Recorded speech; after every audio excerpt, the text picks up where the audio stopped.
Modified টপিকটা যে আমরা করাচ্ছি এটা নিয়ে আমরা আজকে ইন ডিটেলস আলোচনা করব, যতটুকু আমরা পারি, যত সময় নিয়ে আমরা করতে পারি। তো আজকে আমরা আবারও দুঃখিত বলে নিচ্ছি, কারণ আমাদের ক্লাস আধা ঘন্টা ডিলে হয়েছে নেটওয়ার্ক ইস্যুর কারণে। তো চলো আমরা মেইন আলোচনায় চলে যাই, মডিফায়ার নিয়ে আলোচনা করি। তো দেখতেই পেয়েছো যে মডিফায়ার এর বাইরে কিছুই আসবে না, অর্থাৎ তোমাকে আজকে আমি টোটাল ব্যাপারটাকে বোঝানোর ট্রাই করব, যেটা তুমি যারা পরীক্ষার্থী অর্থাৎ 25-এর ব্যাচ, তাদের তো মোটামুটি পরীক্ষা চলে এসেছে, তাদেরও হেল্প হবে। এবং 26-এর যারা রয়েছে, অনেকের টেস্ট এয়ার ফাইনাল পরীক্ষা হয়েছে, আবার অনেকেরই হয় নাই। কিছু কিছু কলেজে কিন্তু আমরা জানি ফার্স্ট পেপার এবং সেকেন্ড পেপার দুইটা একসাথে পড়ানো হয়, সেই কলেজগুলোতে অবশ্যই এয়ার ফাইনাল পরীক্ষাতে মডিফায়ার থাকে। আর একই সাথে আমরা যারা 27-এর ব্যাচ রয়েছি, অর্থাৎ একদম নতুন, তাদের জন্য কিন্তু মডিফায়ার টপিকটা খুব গুরুত্বপূর্ণ। চলো আমরা মেইন আলোচনায় যাই। তো আলোচনার ক্ষেত্রে আমি যদি এই মডিফায়ার নিয়ে কথা বলি, তো প্রথমে আমরা যদি মডিফায়ার ব্যাপারটাকে নিয়ে আসি, তো আমরা বলতে পারি যে ধরো আগে একটু আমি বেসিক আলোচনা করে নিব যে মডিফায়ার, এই মডিফায়ার আসলে মেইন ব্যাপারটা কি। মেইন ব্যাপারটা মডিফায়ারের বাংলা যদি আমরা দাঁড় করাই, তাহলে ব্যাপারটা সেরকম যে কোনো কিছুকে বিশেষায়িত করা। হ্যাঁ, মডিফায়ার মানে কোনো কিছুকে বিশেষায়িত করা, অর্থাৎ মডিফাই শব্দ থেকে মডিফায়ার শব্দটার উৎপত্তি হয়েছে। তো এখন এই মডিফায়ার বলতে আমরা ইন্টারমিডিয়েট লেভেলে যে মডিফায়ারটা করি, এটা হচ্ছে আমাদের মেইন ব্যাপারটা থেকে এরকম, আমি বলে থাকি যে মডিফায়ার মানে এক্সট্রা কোনো ইনফরমেশন দেয়া, এক্সট্রা ইনফরমেশন। একটু মনোযোগ দিব, আমরা বোঝার ট্রাই করব এক্সট্রা ইনফরমেশন। এখন ব্যাপারটা হচ্ছে এই যে মডিফায়ার যে এক্সট্রা ইনফরমেশন দেয়া, এই এক্সট্রা ইনফরমেশনটা দুইটা ফরম্যাটে হতে পারে। একদম মূল থেকে আমি আলোচনা করছি, একদম বেসিক থেকে একটু বোঝার ট্রাই করব। এই যে এক্সট্রা ইনফরমেশনটা রয়েছে, এই ইনফরমেশনটা দুইটা প্যাটার্নে হয়ে থাকে। তুমি যে এক্সট্রা ইনফরমেশনটা দিচ্ছ, এই ইনফরমেশনটা দুইটা প্যাটার্নে হয়ে থাকে। হতে পারে একটা সিঙ্গেল শব্দ, হতে পারে আবার শব্দগুচ্ছ, যেটাকে আমরা ফ্রেজ আকারে বলি। আবার এটা হতে পারে কোনো ক্লজ, অর্থাৎ একটা বাক্যাংশ। অর্থাৎ তিনটা জিনিস মেইনলি, তবে এই দুইটা প্যাটার্নে আমরা আলোচনা করে থাকি। একটা হচ্ছে কোনো সিঙ্গেল শব্দ, আর একটা হচ্ছে শব্দগুচ্ছ। ওকে, তার মানে একটা সিঙ্গেল শব্দ হতে পারে, আবার শব্দগুচ্ছ হতে পারে। এখন ব্যাপার হয়েছে আমাদের অনেকেরই প্রশ্ন থাকে যে আসলে আমরা কি একটা সিঙ্গেল শব্দ ইউজ করব নাকি শব্দগুচ্ছ ইউজ করব।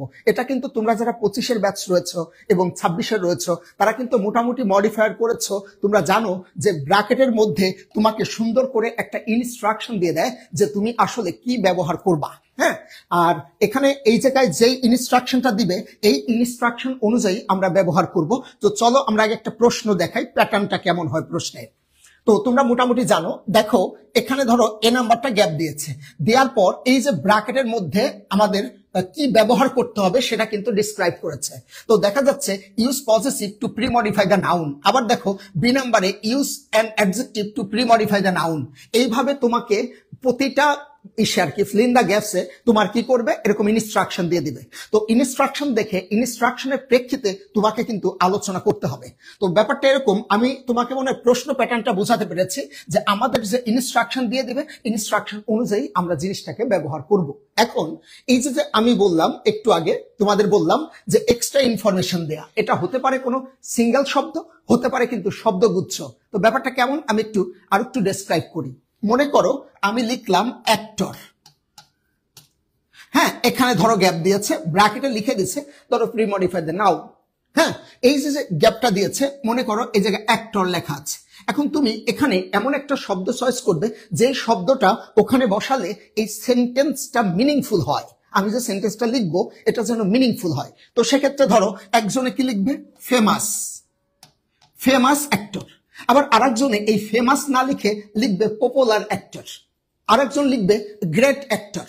তার মানে এটা ডিপেন্ড করতেছে তোমার উপর। যখন তুমি সিঙ্গেল শব্দ চুজ করছো, এটা ডিপেন্ড করবে তোমার উপর, তুমি সেন্টেন্সটা মিনিংফুল হয় এমন একটা শব্দ তোমার ব্যবহার করলেই হয়েছে। আবার মনে করো আমি তো বলছিলাম যে সিঙ্গেল শব্দ হতে পারে, তার মানে আমরা এখানে বুঝতে পেরেছি এই ফেমাস শব্দটা একটা সিঙ্গেল শব্দ, যেটা একটা মডিফায়ার হিসেবে কাজ করেছে। একই সাথে আরেকটা হতে পারে শব্দগুচ্ছ। আমি যদি এরকম বলি, ধরো আমি বললাম হি ওয়ার্কস। হ্যাঁ, হি ওয়ার্কস, এখানে গ্যাপ দিয়েছে, আমি লিখলাম in his office, in his office. দেখো এখানে যে গ্যাপটা দিয়েছে, এখানে লিখছি আমি ইন হিজ অফিস। তার মানে এখানে কিন্তু সিঙ্গেল শব্দ না, এখানে দেয়া হয়েছে শব্দগুচ্ছ। ঠিক আছে, তার মানে এখানে আমি দেখতে পেয়েছি যে অ্যাক্টরের আগে ফেমাস একটা সিঙ্গেল শব্দ ব্যবহার করেছি, বাট হি ওয়ার্কস, এরপরে কিন্তু আমি ইন হিজ অফিস যেটা লিখেছি এটা কিন্তু শব্দগুচ্ছ লিখেছি, অর্থাৎ একের অধিক শব্দ। তার মানে এটা আমাদের মাথায় নিতে হবে যে আমরা যখন মডিফায়ার হিসেবে কোনো কিছু ইউজ করছি তখন কিন্তু আমরা সিঙ্গেল শব্দ বসাতে পারি এবং আমরা চাইলে শব্দগুচ্ছ বসাতে পারি। তবে এটা ডিপেন্ড করবে যে প্রশ্নের ডিমান্ড কি, তার মানে প্রশ্নে কি চেয়েছে এটার উপর ডিপেন্ড করে তোমাকে অ্যান্সারটা করতে হবে। তো ওখানে বলেই দিবে যে তুমি কি আসলে সিঙ্গেল শব্দ ইউজ করবা নাকি শব্দগুচ্ছ ইউজ করবা, এটা প্রশ্নে বলে দিবে। এবার আসি মূল একটা গুরুত্বপূর্ণ কথায়। মূল গুরুত্বপূর্ণ কথা হচ্ছে এই যে আমাদের 8 প্রকারের যে পার্টস অফ স্পিচ রয়েছে, এই 8 প্রকার পার্টস অফ স্পিচের মধ্যে 2 প্রকারের পার্টস অফ স্পিচ আছে যাদের ক্ষমতা আছে অন্য পার্টস অফ স্পিচকে মডিফাই করার, অর্থাৎ অন্য পার্টস অফ স্পিচ সম্পর্কে এক্সট্রা ইনফরমেশন দেওয়ার।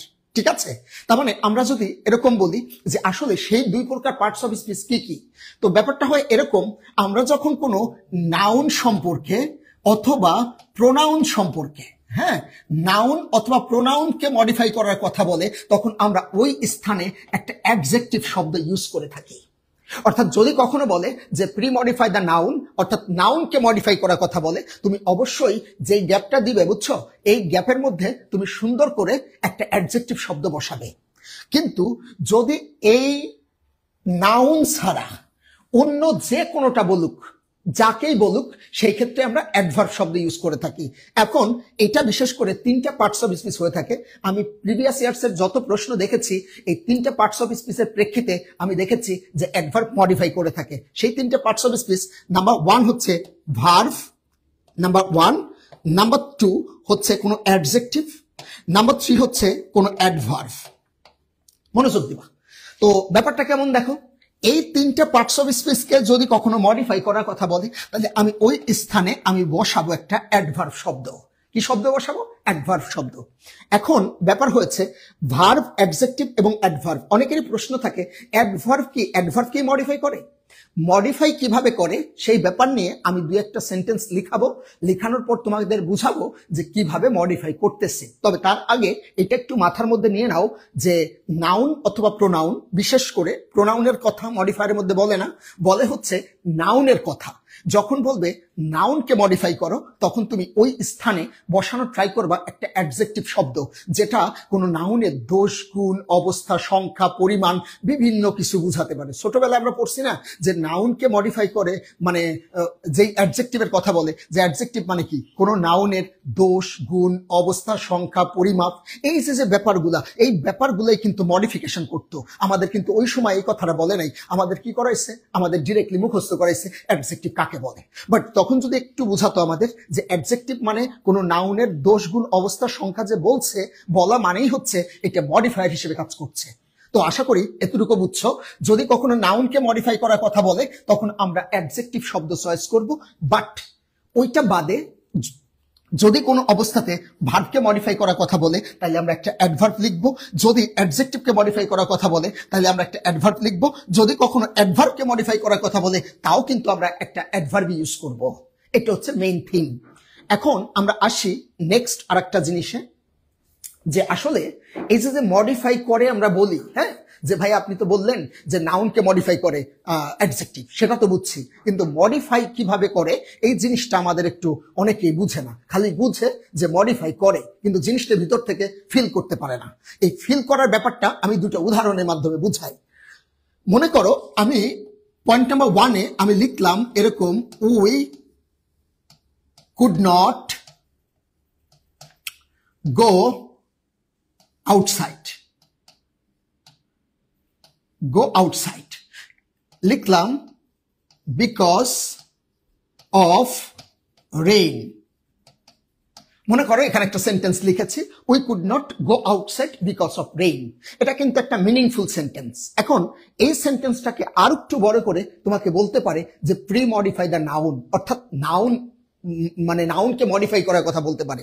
তো সেক্ষেত্রে কি করে জানো, এই রেইনের আগে গ্যাপটা দেয়। তো রেইনের আগে গ্যাপ দিলে কি হবে বলতো, আমরা যদি বলি বিকজ অফ, ধরো এখানে গ্যাপ দিয়েছে, এখানে লেখা আছে রেইন মানে বৃষ্টি, তাই তো। এখন এখানে গ্যাপ দিয়েছে, তার মানে যখন বললো প্রি মডিফাই দ্য নাউন, উপরের সেন্টেন্সটা তুমি একটু পড়ে দেখো, উপরের সেন্টেন্সটা কিন্তু মিনিংফুল, যে we could not go out because of rain, অর্থাৎ বৃষ্টির কারণে আমরা বাইরে যেতে পারিনি। বাট এখানে আমি যদি এই সেন্টেন্সটাতে মডিফাই ইউজ করার কথা বলতো, তাহলে তুমি কি লিখতা? এখানে যেহেতু লিখছে বিকজ অফ রেইন, তার মানে আমি কিন্তু এখানে লিখতে পারতাম ভারী বৃষ্টির কারণে আমরা বাহিরে যেতে পারিনি। তাহলে ভারী বৃষ্টির কারণে দেখো আমরা এখানে কিন্তু হেভি কথাটা লিখতে পারি। তার মানে হ্যাভি রেইন, এই যে হ্যাভি রেইন, এই যে হ্যাভি শব্দটা ইউজ করছো, আমি যদি বলি তোমাকে যে বলো তো ভাইয়া কেমন রেইন, তুমি বললা কি বলতো? Heavy rain. তার মানে এই যে রেইন সম্পর্কে, এই রেইন, হ্যাঁ এটা একটা নাউন শব্দ, তো এই রেইন সম্পর্কে এক্সট্রা ইনফরমেশন দিল না যে কেমন বৃষ্টি ছিল। তার মানে এখানে বৃষ্টিটাকে আর একটু গভীরভাবে বোঝানোর জন্য আমরা হ্যাভি শব্দটা ইউজ করছি না? তাহলে এই যে হ্যাভি শব্দটা আমরা ইউজ করেছি, এটা হচ্ছে একটা মডিফায়ার। এবং তুমি দেখো কার সম্পর্কে কথা বলছে? নাউন সম্পর্কে, রেইন সম্পর্কে। রেইন যেহেতু একটা নাউন, তার মানে এই যে হ্যাভি কথাটা, এটা একটা অ্যাডজেক্টিভ শব্দ। ঠিক আছে, এবার আসি আরো 2-3টা সেন্টেন্সে। মনে করো আমি এরকম লিখলাম ধরো হি রিডস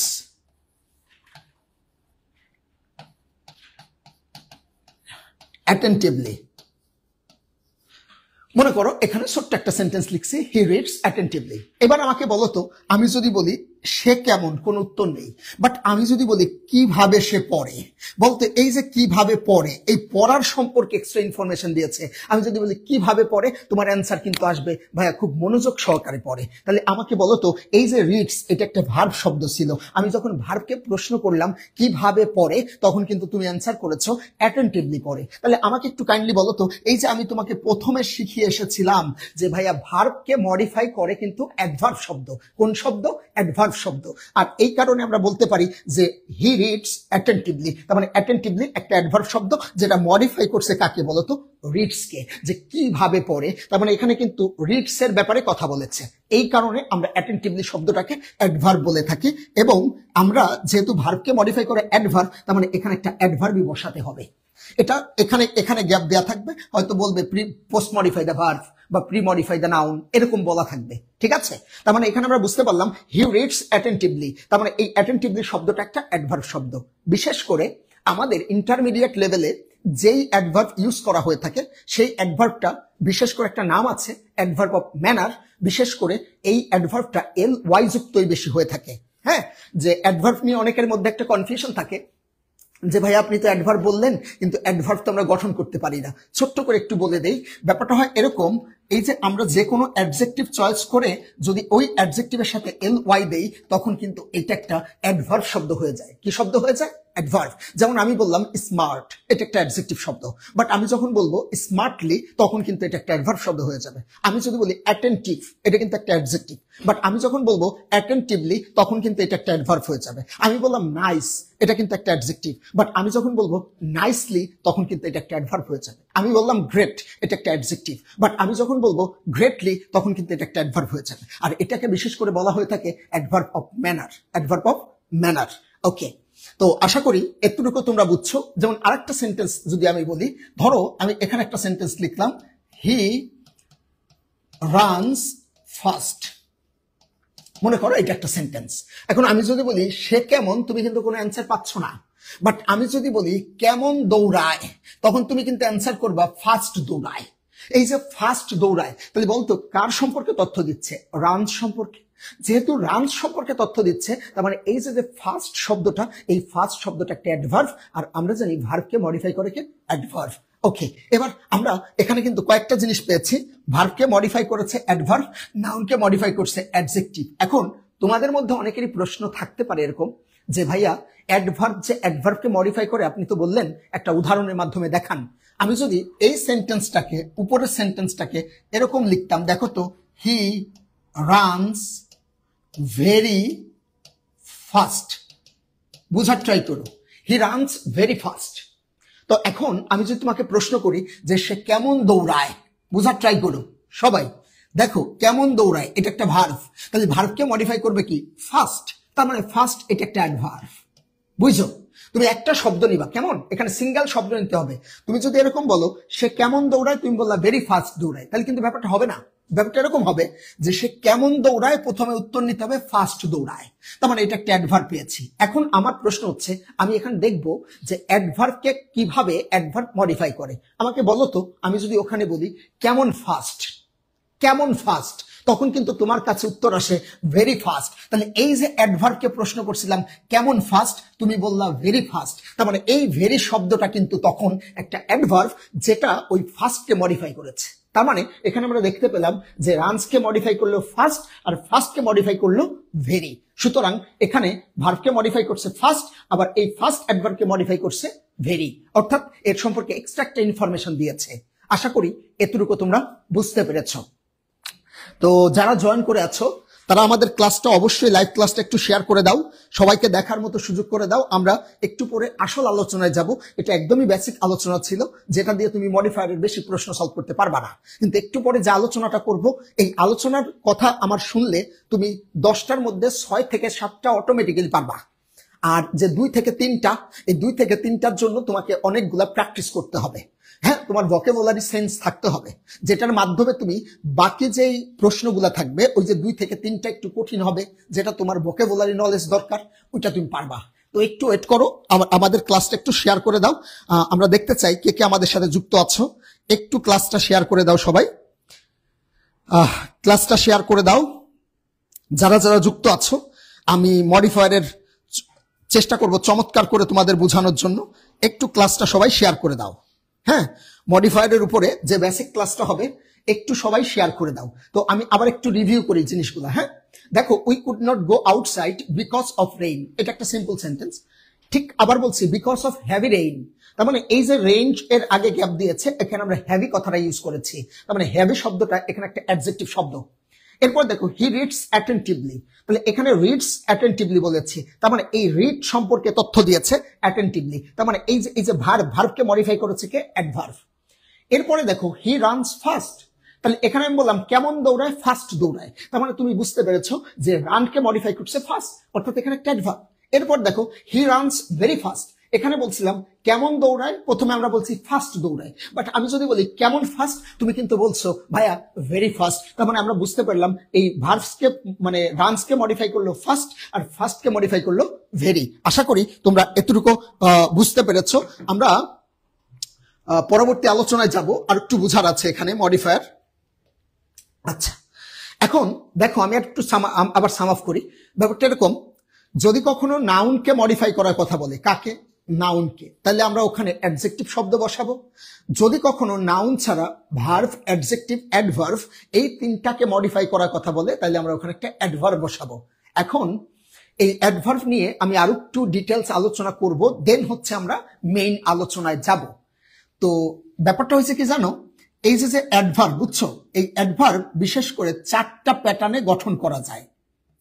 এমপিটিআর, বিশেষ করে এমপিটিআর, আরো কয়েকটা আছে, বাট এই 4টা ফরম্যাট তোমার একটু বেশি জানতে হয়। এই এমপিটিআর ম্যানারের যে মানে ম্যানার, প্লেস, টাইম, রিজন, এখানে একটা জিনিস আমি একটু বোঝাতে চাই, সেটা হচ্ছে এই যে মডিফায়ারটা আমরা করি, হ্যাঁ, অ্যাডভার্বের গঠনটা হয়ে থাকে এরকম, অ্যাডজেক্টিভ প্লাস এল ওয়াই সমান সমান কিন্তু আমরা শিখেছি অ্যাডভার্ব। এখন দেখো, এমে কিন্তু আমরা মেইনলি ম্যানার বুঝে থাকি, ম্যানার। এরপরে ধরো পিতে হচ্ছে প্লেস, টিতে হচ্ছে গিয়া টাইম, আর আরে হচ্ছে গিয়া রিজন। তার মানে দেখো, আমরা যখন কোনো অ্যাডভার্ব গঠন করব, বুঝছো, একটা ব্যাপার কি জানো, এই যে মডিফায়ারটা রয়েছে না, এই মডিফায়ারের মধ্যে একক আধিপত্য বিস্তার করে অ্যাডভার্ব, অর্থাৎ অ্যাডভার্বের ব্যবহার অনেক বেশি। এই কারণে আমি একটু অ্যাডভার্ব নিয়ে বেশি কথা বলছি, একটু বোঝার ট্রাই করো। এই যে বললাম যে অ্যাডভার্ব 4টা প্যাটার্নে বিশেষ করে হয়, একটা হচ্ছে ম্যানার, প্লেস, টাইম এবং রিজন। এই ম্যানার যেটা, বুঝছো, এই ম্যানার যেটা, এটা আমরা গতানুগতিকভাবে আমরা সবাই শিখিয়ে থাকি, সেটা হচ্ছে এল ওয়াই যুক্ত শব্দ হয়ে থাকে বিশেষ করে। এরপরে প্লেস তো বুঝছো, কোনো স্থান বুঝায়, আর টাইম তো বুঝছো, সময় বুঝায়, রিজন কারণ বুঝায়। এখন আমি একটা সেন্টেন্স লিখি, তোমরা একটু দেখার ট্রাই করো, তাহলে জিনিসটা বুঝবা। সেটা হচ্ছে, মনে করো আমি লিখলাম ওই যে আগের বাক্যটা, এরকম লিখলাম, হি ওয়ার্কস, হ্যাঁ, হি ওয়ার্কস কেয়ারফুললি। দেখো, he works carefully in his office, in his office every day. দেখো ইন হিজ অফিস এভরিডে, তাহলে একটু দেখো, আমি যদি প্রথমে বলি ম্যানার কোনটা, এই যে দেখো কেয়ারফুলি, তার মানে আমি যদি বলি কিভাবে কাজ করে, কিভাবে কাজ করে, কেয়ারফুলি কাজ করে। এবার বলো আমি যদি বলি কোথায় কাজ করে, কোথায়, তার মানে এই যে দেখো কোথায় কাজ করে, তার অফিসে কাজ করে। কোথায় কাজ করে? অফিসে কাজ করে।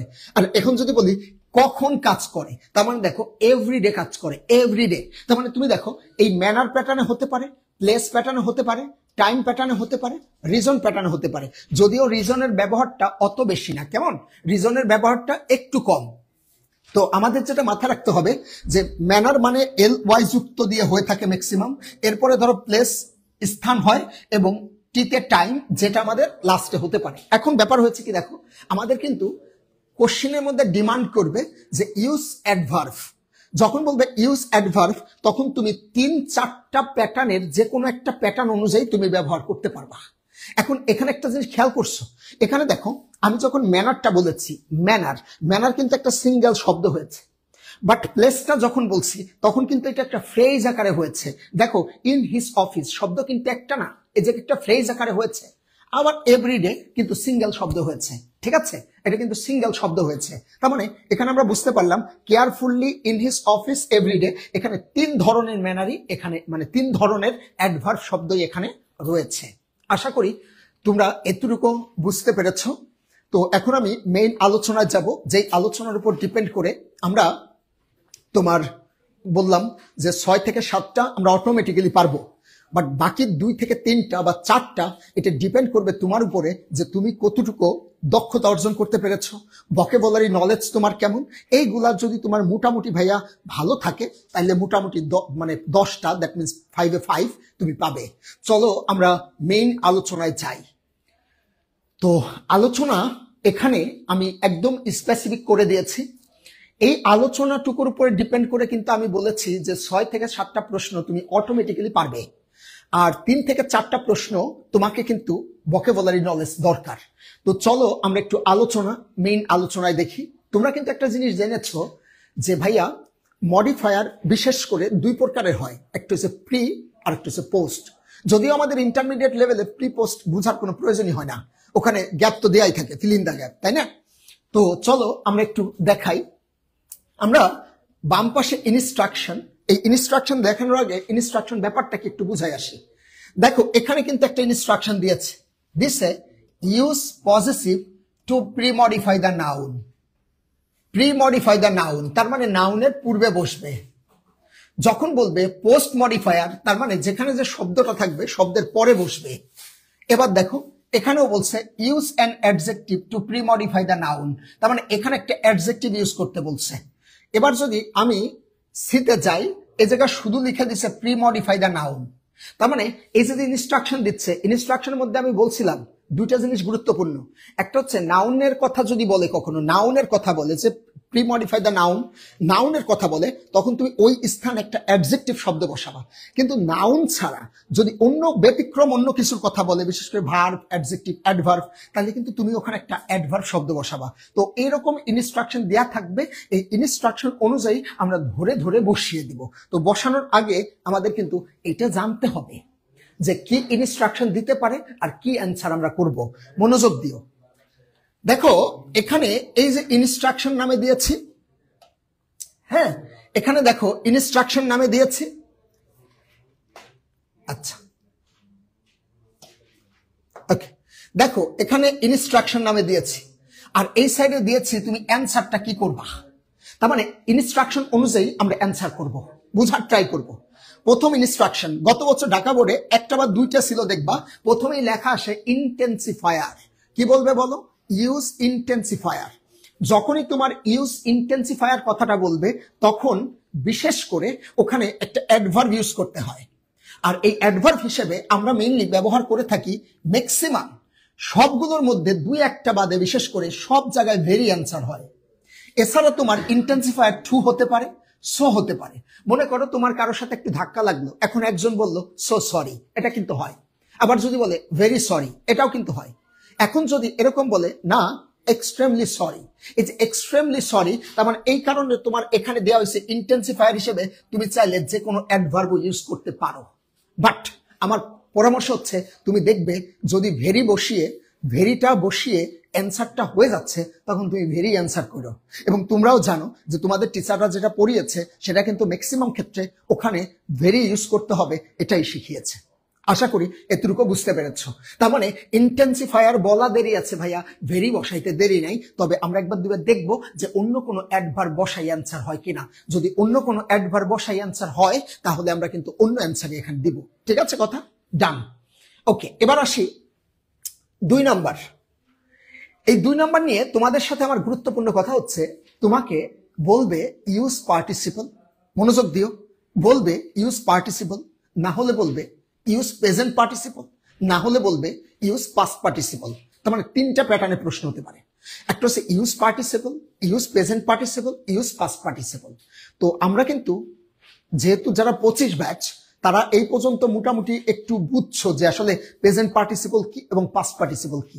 তো প্রেজেন্ট পার্টিসিপল কিন্তু ভার্ব প্লাস আইএনজি আর পাস্ট পার্টিসিপল কিন্তু V3, তাই না? তো প্রেজেন্ট পার্টিসিপল যেহেতু আইএনজি, পাস্ট পার্টিসিপল V3। এখন বলো তো, যদি তোমাকে বলে দেয় ইউজ প্রেজেন্ট পার্টিসিপল, তার মানে তুমি তো ওখানে আইএনজি লিখলে হচ্ছে না। তার মানে তুমি সেন্টেন্সটাকে পড়বে, সেন্টেন্সটাকে পড়ে একটা ভার্ব সিলেক্ট করবে, যেই ভার্বটা ওখানে বসালে তোমার সেন্টেন্সটা মিনিংফুল হয়। হ্যাঁ, একটা ভার্ব সিলেক্ট করবা, ভার্ব সিলেক্ট করে তোমাকে এমন ভাবে ভার্বটাকে সিলেক্ট করবা যেন ভার্বটা মিনিংফুল হয়। তো মিনিংফুল হওয়ার পর তোমাকে কি করতে হবে, যদি বলে প্রেজেন্ট পার্টিসিপল তাহলে তুমি ওই ভার্বের সাথে আইএনজি যোগ করে দিবে, ডিরেক্টলি আইএনজি। যদি বলে ইউজ পাস্ট পার্টিসিপল তাহলে তুমি ডিরেক্টলি V3 ইউজ করবা। তার মানে যদি বলে প্রেজেন্ট পার্টিসিপল তাহলে আইএনজি, আর যদি বলে পাস্ট পার্টিসিপল V3। এখন প্রশ্ন হচ্ছে যে ভাইয়া যদি শুধু বলে পার্টিসিপল ইউজ পার্টিসিপল তখন কিন্তু আইএনজি এবং V3 এই দুইটার যে কোনো একটা হবে। এখন এটা ডিপেন্ড করে সেন্টেন্সের উপরে। তবে ব্যাপারটা হচ্ছে যদি সেন্টেন্সটা অ্যাক্টিভ প্যাটার্নে হয় তাহলে দিতে হয় আইএনজি, যদি সেন্টেন্সটা প্যাসিভ প্যাটার্নে হয় তাহলে কিন্তু দিতে হয় V3। তার মানে আমি আবারও বলছি, একটু নোট ডাউন করে নিতে পারো। সেটা হচ্ছে এরকম, যদি শুধু পার্টিসিপল বলে তাহলে আইএনজিও হতে পারে, V3ও হতে পারে। তবে 99% ক্ষেত্রে কিন্তু আইএনজি হয়। প্রেজেন্ট পার্টিসিপলও যা পার্টিসিপল বললে আমরা তাই অ্যান্সার করি ম্যাক্সিমাম ক্ষেত্রে। তবে একটু ব্যতিক্রম হতে পারে, সেটা পাস্ট পার্টিসিপল হতে পারে। এটা ডিপেন্ড করে সেন্টেন্স প্যাটার্নের উপরে, যে সেন্টেন্সটা কি অ্যাক্টিভ প্যাটার্নে আছে নাকি প্যাসিভ প্যাটার্নে আছে। আমি সবগুলার ইন্ডিভিজুয়াল তোমার এক্সাম্পল দিব, টেনশনের কোনো কারণ নেই। বাট তুমি আগে ইনস্ট্রাকশনটা মুখস্থ করো প্লিজ, কারণ এই ইনস্ট্রাকশনের উপর ডিপেন্ড করে কিন্তু অনেক অ্যান্সার আমরা করব। ঠিক আছে, আজকে এবার একটু দেখি তাহলে আমরা কি বললাম। একটা হচ্ছে প্রেজেন্ট পার্টিসিপল, একটা পাস্ট পার্টিসিপল। তার মানে প্রেজেন্ট পার্টিসিপল দিবা ভাইয়া আইএনজি, আর পাস্ট পার্টিসিপল দিবা কি V3। এবার আসি মোস্ট ইম্পর্টেন্ট পার্ট, ডিটারমিনার। মনোযোগ, এই ডিটারমিনার মাথায় রাখবা সব সময়, এরা নাউনের আগে বসে। ডিটারমিনার কার আগে বসে? নাউনের আগে বসে। তো এই ডিটারমিনার আমি 3টা প্যাটার্নে তোমাকে শিখাবো, গভীর মনোযোগ। এই যে ডিটারমিনারটা রয়েছে, এই ডিটারমিনারটা 3টা প্যাটার্নে আমি শিখাবো। 3টা প্যাটার্ন বলতে কি, এই যে দেখো একটা আর্টিকেল নাম আছে, একটা ডেমনস্ট্রেটিভ নাম আছে, একটা কোয়ান্টিফায়ার আছে এবং পজেসিভ আছে। এরা কিন্তু সবাই ডিটারমিনার, মনোযোগ দিও। তাহলে এখানে দেখো, এখানে বলছে আর্টিকেল, ডেমনস্ট্রেটিভ, পজেসিভ, কোয়ান্টিফায়ার। এই 4টাই কিন্তু তোমার ডিটারমিনার হিসেবে কাজ করে। ঠিক আছে, এই 4টাই ডিটারমিনার হিসেবে কাজ করে, কিন্তু তোমাকে কিন্তু বলে দিবে যে ইউজ আর্টিকেল। বাট যখন তোমাকে ইউজ আর্টিকেল বলবে, বুঝছো, যখন তোমাকে ইউজ আর্টিকেল বলবে তখন কিন্তু তুমি এই 3টাই চিন্তা করতে পারবা, অর্থাৎ এ এন্ড দা বসবে।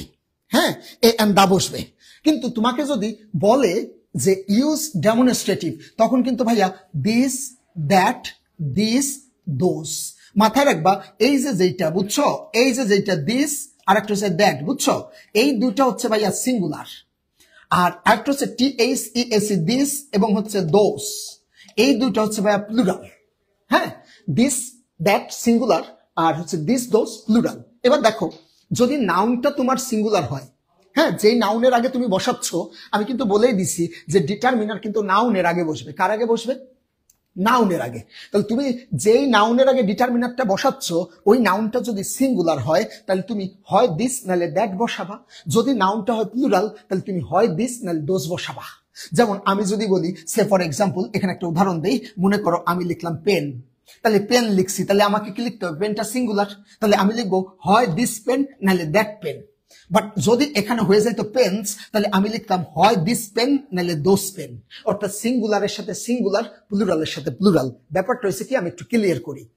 ইংরেজিতে যখন আমরা কোনো শব্দ ইউজ করি, কোনো নাম্বার ইউজ করি, ডিটারমিনার ইউজ করি, তখন ইংরেজির ক্ষেত্রে নাউনটা যেমন প্লুরাল হয়, ডিটারমিনারটাও প্লুরাল হয়। তার মানে প্লুরাল হচ্ছে দুইবার। যেমন আমি একবার বলছি, দেখো দিস বা দোজ পেন্স, তাহলে ওখানে দেখো আমি যখন বলছি দিস অথবা দোজ পেন্স, তার মানে এটা কিন্তু দুইবার প্লুরাল হইল। আর বাংলায় কিন্তু প্লুরাল হয় একবার। যেমন তুমি দোকানে গিয়ে কিন্তু যাইয়ে বলবা না, ভাই আমাকে 3টে কলমস দেন তো, এই কথা কিন্তু আমরা বলি না। আমরা কিন্তু বলি আমাকে 3টি কলম দেন। তার মানে বলতো 3টি কলম। দেখো এখানে কিন্তু বলছি 3টি প্লুরাল, কিন্তু কলম কিন্তু সিঙ্গুলার। বাট এখানে কিন্তু তুমি ইংরেজিতে যখন কোনো কিছু লিখছো, তখন কিন্তু তোমাকে মাথায় রাখতে হবে যে প্লুরাল ডিটারমিনার সাথে প্লুরাল নাউন বসে, আর সিঙ্গুলার ডিটারমিনারের সাথে সিঙ্গুলার নাউন বসে। এটা কিন্তু গুরুত্বপূর্ণ একটা ব্যাপার। আচ্ছা, এবার দেখো, তাহলে আর্টিকেল বললে কিন্তু আমরা চিন্তা করব 3টা। যদি বলে ডেমনস্ট্রেটিভ, তখন আমরা চিন্তা করতে পারি 4টা। এছাড়াও ডেমনস্ট্রেটিভ আছে, বাট এই ইন্টারমিডিয়েটে এই 4টারই ব্যবহার বেশি। ঠিক আছে, তাহলে ডেমনস্ট্রেটিভ বললে আমরা লিখবো 4টা।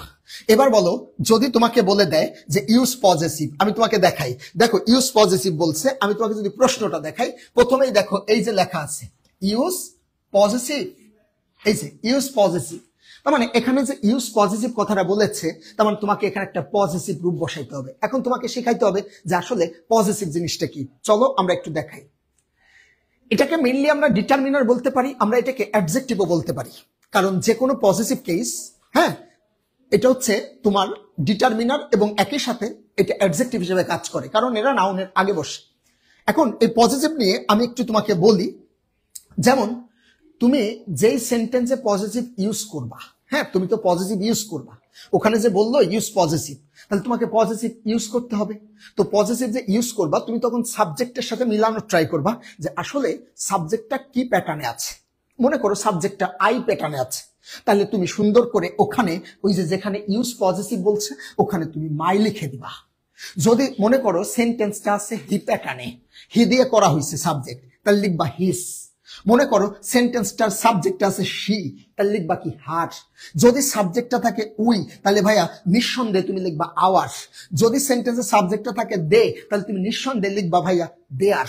যদি সাবজেক্টটা থাকে ইউ, তাহলে তুমি নিঃসন্দেহে ভাইয়া পজিটিভ লিখবা ইয়োর। যদি সাবজেক্টটা থাকে ইট, তাহলে তুমি লিখবা ইটস। আর কামালস লেখার দরকার নাই, কারণ কামাল থাকলে তুমি হিজি লিখো, কারণ কামাল তো পুরুষ, তাহলে এর পরিবর্তে আমরা হিজ লিখবো। ঠিক আছে, এর পরিবর্তে কি লিখবো? হিজ। আবার মেয়ে হইলে আমরা সেক্ষেত্রে হার লিখবো। আমাকে এই পর্যন্ত তোমরা বুঝছো কিনা আমাকে একটু কাইন্ডলি জানাও তো ভাই, তারপরে আমি সামনের দিকে আগাই। আজকে কিন্তু আমরা 14 গোষ্ঠী উদ্ধার করেই ছাড়বো যেভাবে পারি। আমাকে একটু কাইন্ডলি বলো তো ভাইয়া, তোমরা মডিফায়ারটা বুঝতেছো কিনা?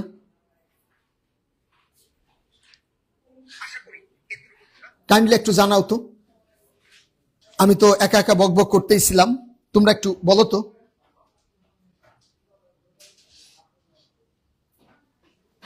আমাকে একটু জানাও তোমরা বুঝছো কিনা,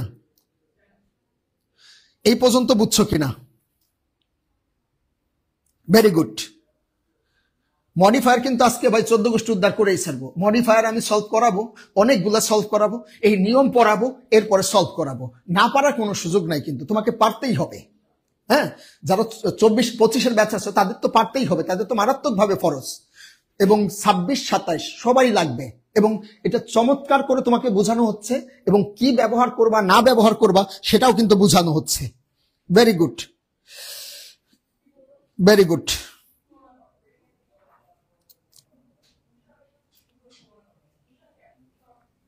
very good Rezwan Ahmed. Okay, তাহলে আমি সামনের দিকে আগাই, তোমরা একটু লাইনে থাকো। ওকে, তাহলে কিন্তু আমরা বলে ফেলছি যে যদি বলে ডেমনস্ট্রেটিভ, এই ডেমনস্ট্রেটিভ বললে কিন্তু আমরা এই 4টার কথা চিন্তা করব। হ্যাঁ, দিস, দ্যাট, দিস, দোস। আমি বলছিলাম সিঙ্গুলারের সাথে সিঙ্গুলার, প্লুরালের সাথে প্লুরাল। ওকে, এবার আসি পরবর্তী প্যাটার্ন নিয়ে, মনোযোগ দিব। ওকে, এ দেখো লাল নেই। আচ্ছা দেখো, তাহলে পজিটিভ পজিটিভ জিনিসটা আমরা বুঝতে পেরেছি যে আসলে আই থাকলে পজিটিভ হবে মাই, মুখস্থ।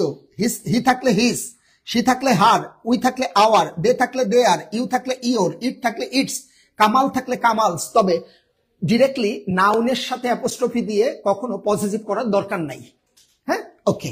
এবার আসি কোয়ান্টিফায়ার, মনোযোগ দিও। কোয়ান্টিফায়ার, কোয়ান্টিফায়ার মানে পরিমাণ বা সংখ্যা, তাই তো? এই কোয়ান্টিফায়ার মানে পরিমাণ বা সংখ্যা। এই যে দেখো, এই ডিটারমিনার থেকে শুরু করে কোয়ান্টিফায়ার পর্যন্ত যত কিছু আছে সব কিছু কিন্তু ডিটারমিনার। এই কোয়ান্টিফায়ার মানে পরিমাণ বা সংখ্যা। সেটা কেমন দেখো, মেনি মানে অনেক, এটা একটা পরিমাণ বোঝাচ্ছে। তোমাকে ভাইয়া কি বলবে জানো, যে ইউজ কোয়ান্টিফায়ার।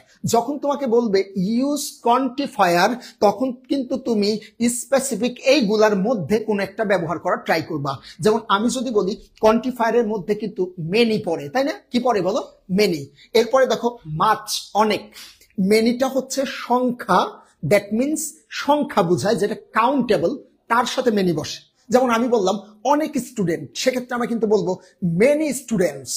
বাট মাছ মানেও কিন্তু অনেক, বুঝো? মাছ মানেও কিন্তু অনেক, কিন্তু মাছ কিন্তু আনকাউন্টেবল নাউনের সাথে বসে, যেটা কিছু পরিমাণ বোঝায়। হ্যাঁ, পরিমাণ। যেমন আমি বললাম অনেক পানি, তখন তুমি বললা মাছ ওয়াটার। বাট তুমি তো মেনি ওয়াটার বলতে পারছো না, কারণ ওয়াটারটা আনকাউন্টেবল নাউন। এই কারণে তোমাকে অবশ্যই মাথায় রাখতে হবে যে তোমাকে বলতে হবে মাছ ওয়াটার, মাছ ওয়াটার। বাট আমি যখন বলছি অনেক স্টুডেন্টস, তখন কিন্তু আমি বলবো মেনি স্টুডেন্টস, ঠিক আছে? সেম প্যাটার্নে লিটল এবং ফিউ মানে নাই বললেই চলে, এটার মিনিং হচ্ছে নাই। এই লিটলটা হচ্ছে আনকাউন্টেবলের সাথে বসে, ফিউটা কাউন্টেবলের সাথে বসে। মোর মানে আরো, এটা সংখ্যা বোঝায়। সেভারেল মানে আলাদা আলাদা। সাম কিছু, এটাও একটা কোয়ান্টিফায়ার। এনি, এটাও কোয়ান্টিফায়ার। এ লট অফ, এটাও কোয়ান্টিফায়ার। No quantifier. এবং অনেকে আমাকে জিজ্ঞেস করে যে ভাইয়া নোটা কোয়ান্টিফায়ার কেমনে হইল, নো দ্বারা কেমনে পরিমাণ বোঝায়? আমি যদি বলি বলো তো ভাইয়া, আই হ্যাভ নো ফ্রেন্ড, আমার কোনো বন্ধু নাই। তাহলে আমার যে কোনো বন্ধু নাই, তার মানে নাই, এটা সংখ্যা বোঝাচ্ছে না? নাই তো। তাহলে এই সংখ্যা বোঝাচ্ছে, এই কারণে এটা ডিটারমিনেন্ট কোয়ান্টিফায়ার হিসেবে কাজ করে। এখন দেখো পয়েন্ট টু বি নোটেড, যখন আর্টিকেল বলবে তখন আমরা আর্টিকেল ইউজ করব। যখন ডেমনস্ট্রেটিভ বলবে তখন আমরা this, that, this, those use করব। যখন পজেসিভ বলবে তখন আমরা সাবজেক্টের দিকে তাকিয়ে তারপরে ওই সাবজেক্ট রিলেটেড কোনো কিছু একটা ব্যবহার করব। যেমন আই থাকলে মাই, উই থাকলে আওয়ার, এগুলা। এবার যদি বলে কোয়ান্টিফায়ার, তাহলে আমরা ওখানে মেনি বা মাছ বসাবো, লিটল ফিউ বসাবো, more, several, some, any, lot of, no, এগুলো বসাবো, মুখস্থ করে ফেলবো। এবার আসি মেইন কথায়। তাহলে দেখো, এই যে যখন বলবে ডিটারমিনার, তখন তুমি সব চিন্তা করতে পারবা। কি চিন্তা করতে পারবা? তুমি আর্টিকেল চিন্তা করতে পারবা, তুমি ডেমনস্ট্রেটিভ চিন্তা করতে পারবা, তুমি পজিটিভ চিন্তা করতে পারবা, তুমি কোয়ান্টিফায়ার চিন্তা করতে পারবা। তার মানে তোমার কিন্তু চিন্তার প্রশস্ত জায়গাটা অনেক বেশি ডিটারমিনার বললে। তো আমি কি করি জানো, আমি স্টুডেন্টদের যাদের অফলাইনে পড়াই তাদের আমি এভাবে বলি যে ভাইয়া দেখো, যদি বলে ইউজ ডিটারমিনার, ইউজ ডিটারমিনার, যখন তোমাকে বলবে ইউজ ডিটারমিনার, তখন কিন্তু তুমি প্রথমে চিন্তা করবা যে একটা আর্টিকেল বসাই, দেখি তো অ্যান্সারটা হয় কিনা। যদি দেখি যে হচ্ছে না, তখন আমি চিন্তা করি যে তাহলে আমি একটা ডেমনস্ট্রেটিভ বসাই, তো দেখি তো সেন্টেন্সটা মিনিংফুল হচ্ছে কিনা। তখন বলে কি না, হয় না, তখন আমি লাস্ট পর্যায়ে গিয়ে কোয়ান্টিফায়ার নিয়ে চিন্তা করি। যেমন many, much, little, few, A lot of, several, more, most, এই যে এইগুলা। এখন গুরুত্বপূর্ণ কথা আছে আর একটা, এই ডিটারমিনার থেকে শুরু করে কোয়ান্টিফায়ার পর্যন্ত যত শব্দ আছে সবগুলা অ্যাডজেক্টিভ। সবগুলা কি? অ্যাডজেক্টিভ। এখন দেখো, যদি কোনো অবস্থাতে এরকম বলে যে মডিফাই দ্য নাউন, বুঝছো, আমি কিন্তু তোমাদের আগে শিখাইছি যে নাউনকে মডিফাই করে কিন্তু অ্যাডজেক্টিভ। এখন তোমাকে বলা হইলো মডিফাই দ্য নাউন, তার মানে বলো তো, এখানে যখন বললে মডিফাই দ্য নাউন, তার মানে নাউনকে মডিফাই করে কি বলতো অ্যাডজেক্টিভ না? তো এখন তুমি ব্রেন স্টর্মিং করার ট্রাই করলা যে আমি এখানে এমন একটা শব্দ চয়েস করব যেটা একটা অ্যাডজেক্টিভ শব্দ হবে, কিন্তু তোমার ব্রেন স্টর্মিং এ কোনো কাজ হইল না, কোনো শব্দ আসলো না। হ্যাঁ, কোনো শব্দ আসলো না, তখন তুমি চিন্তা করতে পারো যে আমি determiner, article, demonstrative, positive, quantifier এখান থেকে কোনো একটা বসাইয়া দেখি তো সেন্টেন্সটা মিনিংফুল হয় কিনা। যদি সেন্টেন্সটা মিনিংফুল হয় তাহলে কিন্তু তোমার অ্যান্সার হয়ে যাবে, কারণ তুমি জানো এই ডিটারমিনার, কোয়ান্টিফায়ার এগুলো যা আছে সবই কিন্তু তোমার অ্যাডজেক্টিভ শব্দ। কি শব্দ? অ্যাডজেক্টিভ শব্দ। আশা করি এই পর্যন্ত মনে হয় তোমরা ক্লিয়ার হয়েছ। তো আমাকে একটু জানাও তো কারো কোনো সমস্যা আছে কিনা বা বুঝছো কিনা। Very good. দেখো তো বুঝছো কিনা যে ডিটারমিনারটা আমরা যে চিন্তা করি যে এখানে এখানে আমি আবার বলছি, আর্টিকেল, ডেমনস্ট্রেটিভ, পজিটিভ এবং কোয়ান্টিফায়ার এই চারটার সংমিশ্রণে ডিটারমিনার গঠিত। তার মানে অনেকেই কিন্তু আমাকে প্রশ্ন করে যে ভাই পজিটিভও কি ডিটারমিনার? অবভিয়াসলি পজিটিভও ডিটারমিনার, এরা ডিটারমিনারের মধ্যে যায়, যদিও আমি ওখানে দেই নেই। হ্যাঁ, এরপরে কোয়ান্টিফায়ার, এগুলো কিন্তু ডিটারমিনার। তো এই ডিটারমিনারের ব্যাপারটা একটু অনেক বড়। হ্যাঁ, তার মানে ডিটারমিনার বললে তুমি অনেক কিছু চিন্তা করতে পারো, কিন্তু যখন তোমাকে একদম স্পেসিফিক করে দেয় যে আর্টিকেল ইউজ করো, ডেমনস্ট্রেটিভ ইউজ করো, কোয়ান্টিফায়ার ইউজ করো, পজিটিভ ইউজ করো, তখন কিন্তু একদম সংকীর্ণ চিন্তার মধ্যে থেকে তোমাকে ওই যেই জায়গায় ইনস্ট্রাকশনটা দিচ্ছে এই জায়গায় তোমাকে অ্যান্সার করতে হবে। আশা করি এতটুকু মনে হয় বুঝতে পেরেছ।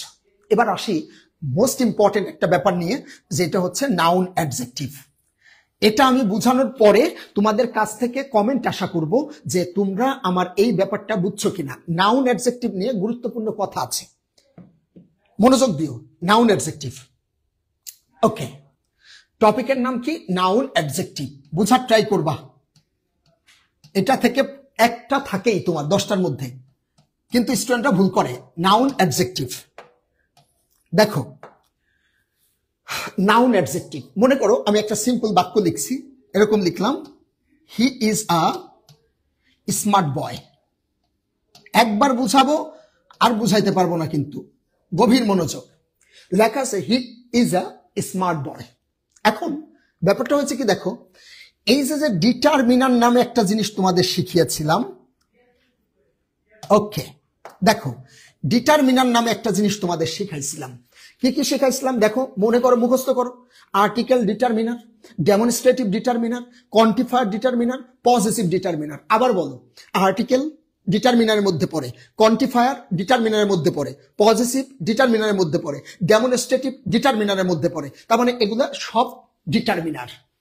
তো ব্যাপারটা হয়েছে কি জানো, ইংলিশ গ্রামারে একটা কথা আছে। কি কথা? যে আপনি যখন কোনো ডিটারমিনার ইউজ করছেন, আপনি যখন কোনো সেন্টেন্সে ডিটারমিনার ইউজ করছেন, তার মানে ওখানে একটা নাউন আছে। ওকে, এখন ব্যাপার হয়েছে যদি ডিটারমিনারের পরে সিঙ্গেল শব্দ থাকে, হ্যাঁ, ডিটারমিনারের পরে মনে করো সিঙ্গেল শব্দ আছে। মনে করো আমি লিখলাম ডিটারমিনার এরকম, দিস বয়, মনে করো ডিটারমিনার লিখছি, এটা কি ডিটারমিনার? তাহলে এই বয়টা একটা নাউন শব্দ। তার মানে সিঙ্গেল শব্দ যখন থাকছে ডিটারমিনারের পরে, ওইটা একটা নাউন শব্দ হচ্ছে। বাট যখন ডাবল শব্দ থাকছে, মানে দুইটা শব্দ থাকছে, তখন কিন্তু ভাইয়া লাস্টেরটা হয় নাউন এবং তার আগেরটা হয় অ্যাডজেক্টিভ। বুঝার ট্রাই করবা, এখনো কিছুই বুঝাই নেই। তাহলে দেখো এই ডিটারমিনারের কারণে এটা হচ্ছে নাউন শব্দ, এই লাস্টেরটা হচ্ছে নাউন শব্দ, তার আগেরটা হচ্ছে ভাইয়া একটা অ্যাডজেক্টিভ শব্দ। এটা হচ্ছে গ্রামারের রুলস, বুঝছো?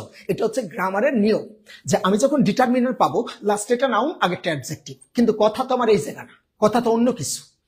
এই যে তুমি যে অ্যাডজেক্টিভটা ইউজ করছো, এই অ্যাডজেক্টিভটা তুমি যদি আজকে তোমার গুগলে গিয়ে তোমার ডিকশনারিতে সার্চ দাও যে আসলে এই স্মার্ট শব্দটা কোন পার্টস অফ স্পিচ, তুমি দেখবে তোমার ওই ডিকশনারিতেও লেখা আসছে যে এটা একটা অ্যাডজেক্টিভ শব্দ। বুঝার ট্রাই করো প্লিজ, এটা একটা অ্যাডজেক্টিভ শব্দ। এখন আমাকে বলো তো, এটা অবস্থানগত দিক দিয়েও অ্যাডজেক্টিভ এবং এর উৎপত্তিগত দিক থেকেও কিন্তু এটা একটা অ্যাডজেক্টিভ শব্দ। তার মানে স্মার্ট শব্দটা উৎপত্তিগত দিক থেকেও তোমার একটা অ্যাডজেক্টিভ শব্দ, আবার কিন্তু অবস্থানের কারণে দেখো এটা হচ্ছে আর্টিকেল, এটা হচ্ছে নাউন, এটা হচ্ছে অ্যাডজেক্টিভ। আর্টিকেলটা কি ডিটারমিনার না? তাহলে এটা যদি ডিটারমিনার হয়, তাহলে ডিটারমিনারের পর দুইটা শব্দ আছে, লাস্টে একটা নাউন, আগেরটা অ্যাডজেক্টিভ। আবার এটা কিন্তু জন্মগতভাবে যেভাবে শব্দটা উৎপত্তি হয়েছিল, এটা কিন্তু অ্যাডজেক্টিভ হিসেবে উৎপত্তি হয়েছে।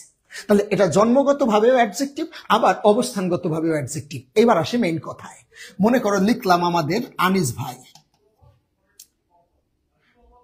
Anis is our English teacher. বুঝছো? মনোযোগ দাও। লিখছি Anis is our English teacher. হ্যাঁ, এই যে মিস্টার আনিস, হ্যাঁ এই যে mister Anis is our English teacher. এবার বলো এই যে আওয়ার, এই আওয়ার শব্দটা কিন্তু একটা পজিটিভ কেস, অর্থাৎ আওয়ার কিন্তু একটা ডিটারমিনার। এবার আমাকে বলো তো এই ডিটারমিনারের পরে শব্দ আছে কয়টা? দুইটা, একটা হচ্ছে টিচার আর একটা হচ্ছে ইংলিশ, বুঝছো? তাহলে তুমি বলতো নাউন, তার আগেরটা হবে ভাইয়া অ্যাডজেক্টিভ। তাহলে আমাকে বলো টিচার হয়েছে নাউন, ইংলিশ হচ্ছে অ্যাডজেক্টিভ। এখন মজার ব্যাপার হয়েছে ভাইয়া দুইটা তো, এইটা হচ্ছে নাউন, এটা হচ্ছে অ্যাডজেক্টিভ, কিন্তু তুমি এই ইংলিশ শব্দটাকে, তুমি যদি এই ইংলিশ শব্দটাকে ডিকশনারিতে গিয়ে সার্চ দাও, দেখবা উৎপত্তিগতভাবে এটা একটা নাউন ছিল, কিন্তু এটা যদি তুমি ডিকশনারিতে সার্চ দাও এটা কিন্তু একটা অ্যাডজেক্টিভ ছিল। তো এটা জন্মগতভাবেও অ্যাডজেক্টিভ, আবার এটা অবস্থানগতভাবে অ্যাডজেক্টিভ, কিন্তু এটা হচ্ছে নাউন, এর আগেরটা কিন্তু অ্যাডজেক্টিভ অবস্থানগত কারণে, কিন্তু এটার উৎপত্তি কিন্তু নাউন হিসেবে। তাহলে আমরা মজার ব্যাপার এটা যে যখন কোনো নাউন অবস্থানগত কারণে অ্যাডজেক্টিভের কাজ করে তখন তাকে নাউন অ্যাডজেক্টিভ বলে। তার মানে এই যে ইংলিশটা এটা একটা নাউন শব্দ, বাট কাজ করছে অ্যাডজেক্টিভের, কথা বুঝছো কিনা? তার মানে এটা একটা অবশ্যই অ্যাডজেক্টিভ, নাউন অ্যাডজেক্টিভ। যেহেতু নাউন কাজ করছে অ্যাডজেক্টিভের, তার মানে এটা একটা নাউন অ্যাডজেক্টিভ। যেমন আমি বললাম ফুটবল, বাট আমি যদি বলি ফুটবল টিম, ফুটবল কিন্তু অ্যাডজেক্টিভ, বাট আমি যখন বলছি ফুটবল টিম তখন টিম হয়ে যাচ্ছে নাউন, ফুটবল হয়ে যাচ্ছে অ্যাডজেক্টিভ। আমি বললাম ক্রিকেট ম্যাচ, বাট আমি যখন বলছি ক্রিকেট তখন কিন্তু এটা একটা নাউন শব্দ, বাট আমি যখন দুইটা শব্দ বলছি পাশাপাশি ক্রিকেট ম্যাচ, তখন কিন্তু ম্যাচ শব্দটা হচ্ছে নাউন আর ক্রিকেটটা কিন্তু অ্যাডজেক্টিভ। দেখো ক্রিকেট কিন্তু আমরা সবাই জানি যে এটা একটা নাউন শব্দ, কারণ এটা একটা নাম বুঝিয়েছে, বাট তারপর দেখো অবস্থানগত কারণে এটা কিন্তু অ্যাডজেক্টিভের মতো কাজ করছে। আর এটা যখন অ্যাডজেক্টিভের মতো কাজ করছে তখন কিন্তু আমরা এটাকে নাউন অ্যাডজেক্টিভ বলে থাকি। আশা করি তোমরা নাউন অ্যাডজেক্টিভ বুঝেছো। এবার আমাকে একটু কাইন্ডলি জানাও তো যে তোমরা নাউন অ্যাডজেক্টিভ বুঝছো কিনা।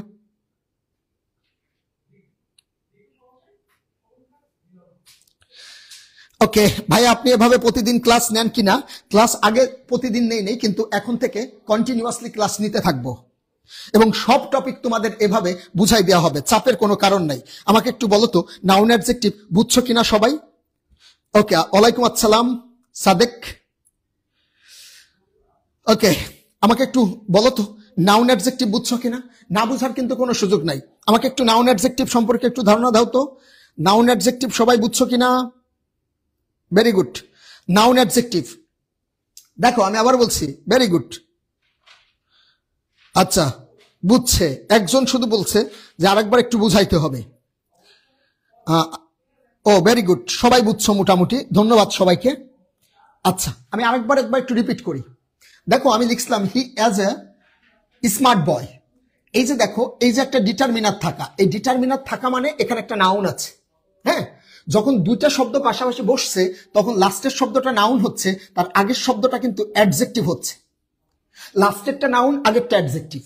এবং তুমি এই এই স্মার্ট শব্দটাকে ডিকশনারিতে সার্চ দিলেও কিন্তু এটার জন্মগত শব্দ কিন্তু অ্যাডজেক্টিভ। তার মানে দেখো এটার উৎপত্তিগতভাবে অ্যাডজেক্টিভ, অবস্থানগত কারণেও কিন্তু অ্যাডজেক্টিভ। বিষয়টা এরকম, মনে করো দুইজনকে দুইটা টেবিলে বসানো হইলো পাশাপাশি, দুটো চেয়ারে বসানো হইলো। ধরে নেওয়া হয় আগের চেয়ারে যে বসেছে এটা একটা মেয়ে বসবে, আর এই চেয়ারে যে বসবে এটা একটা ছেলে বসবে, বুঝছো? তাহলে এটা হচ্ছে গিয়ে বয় আর এটা হচ্ছে গার্ল, এটা হচ্ছে নিয়ম। হ্যাঁ, দুইজন বসছে, তাহলে আমরা কিন্তু জানি অবস্থানগত কারণে এটা হচ্ছে গিয়ে তোমার বয়, এটা হচ্ছে গার্ল।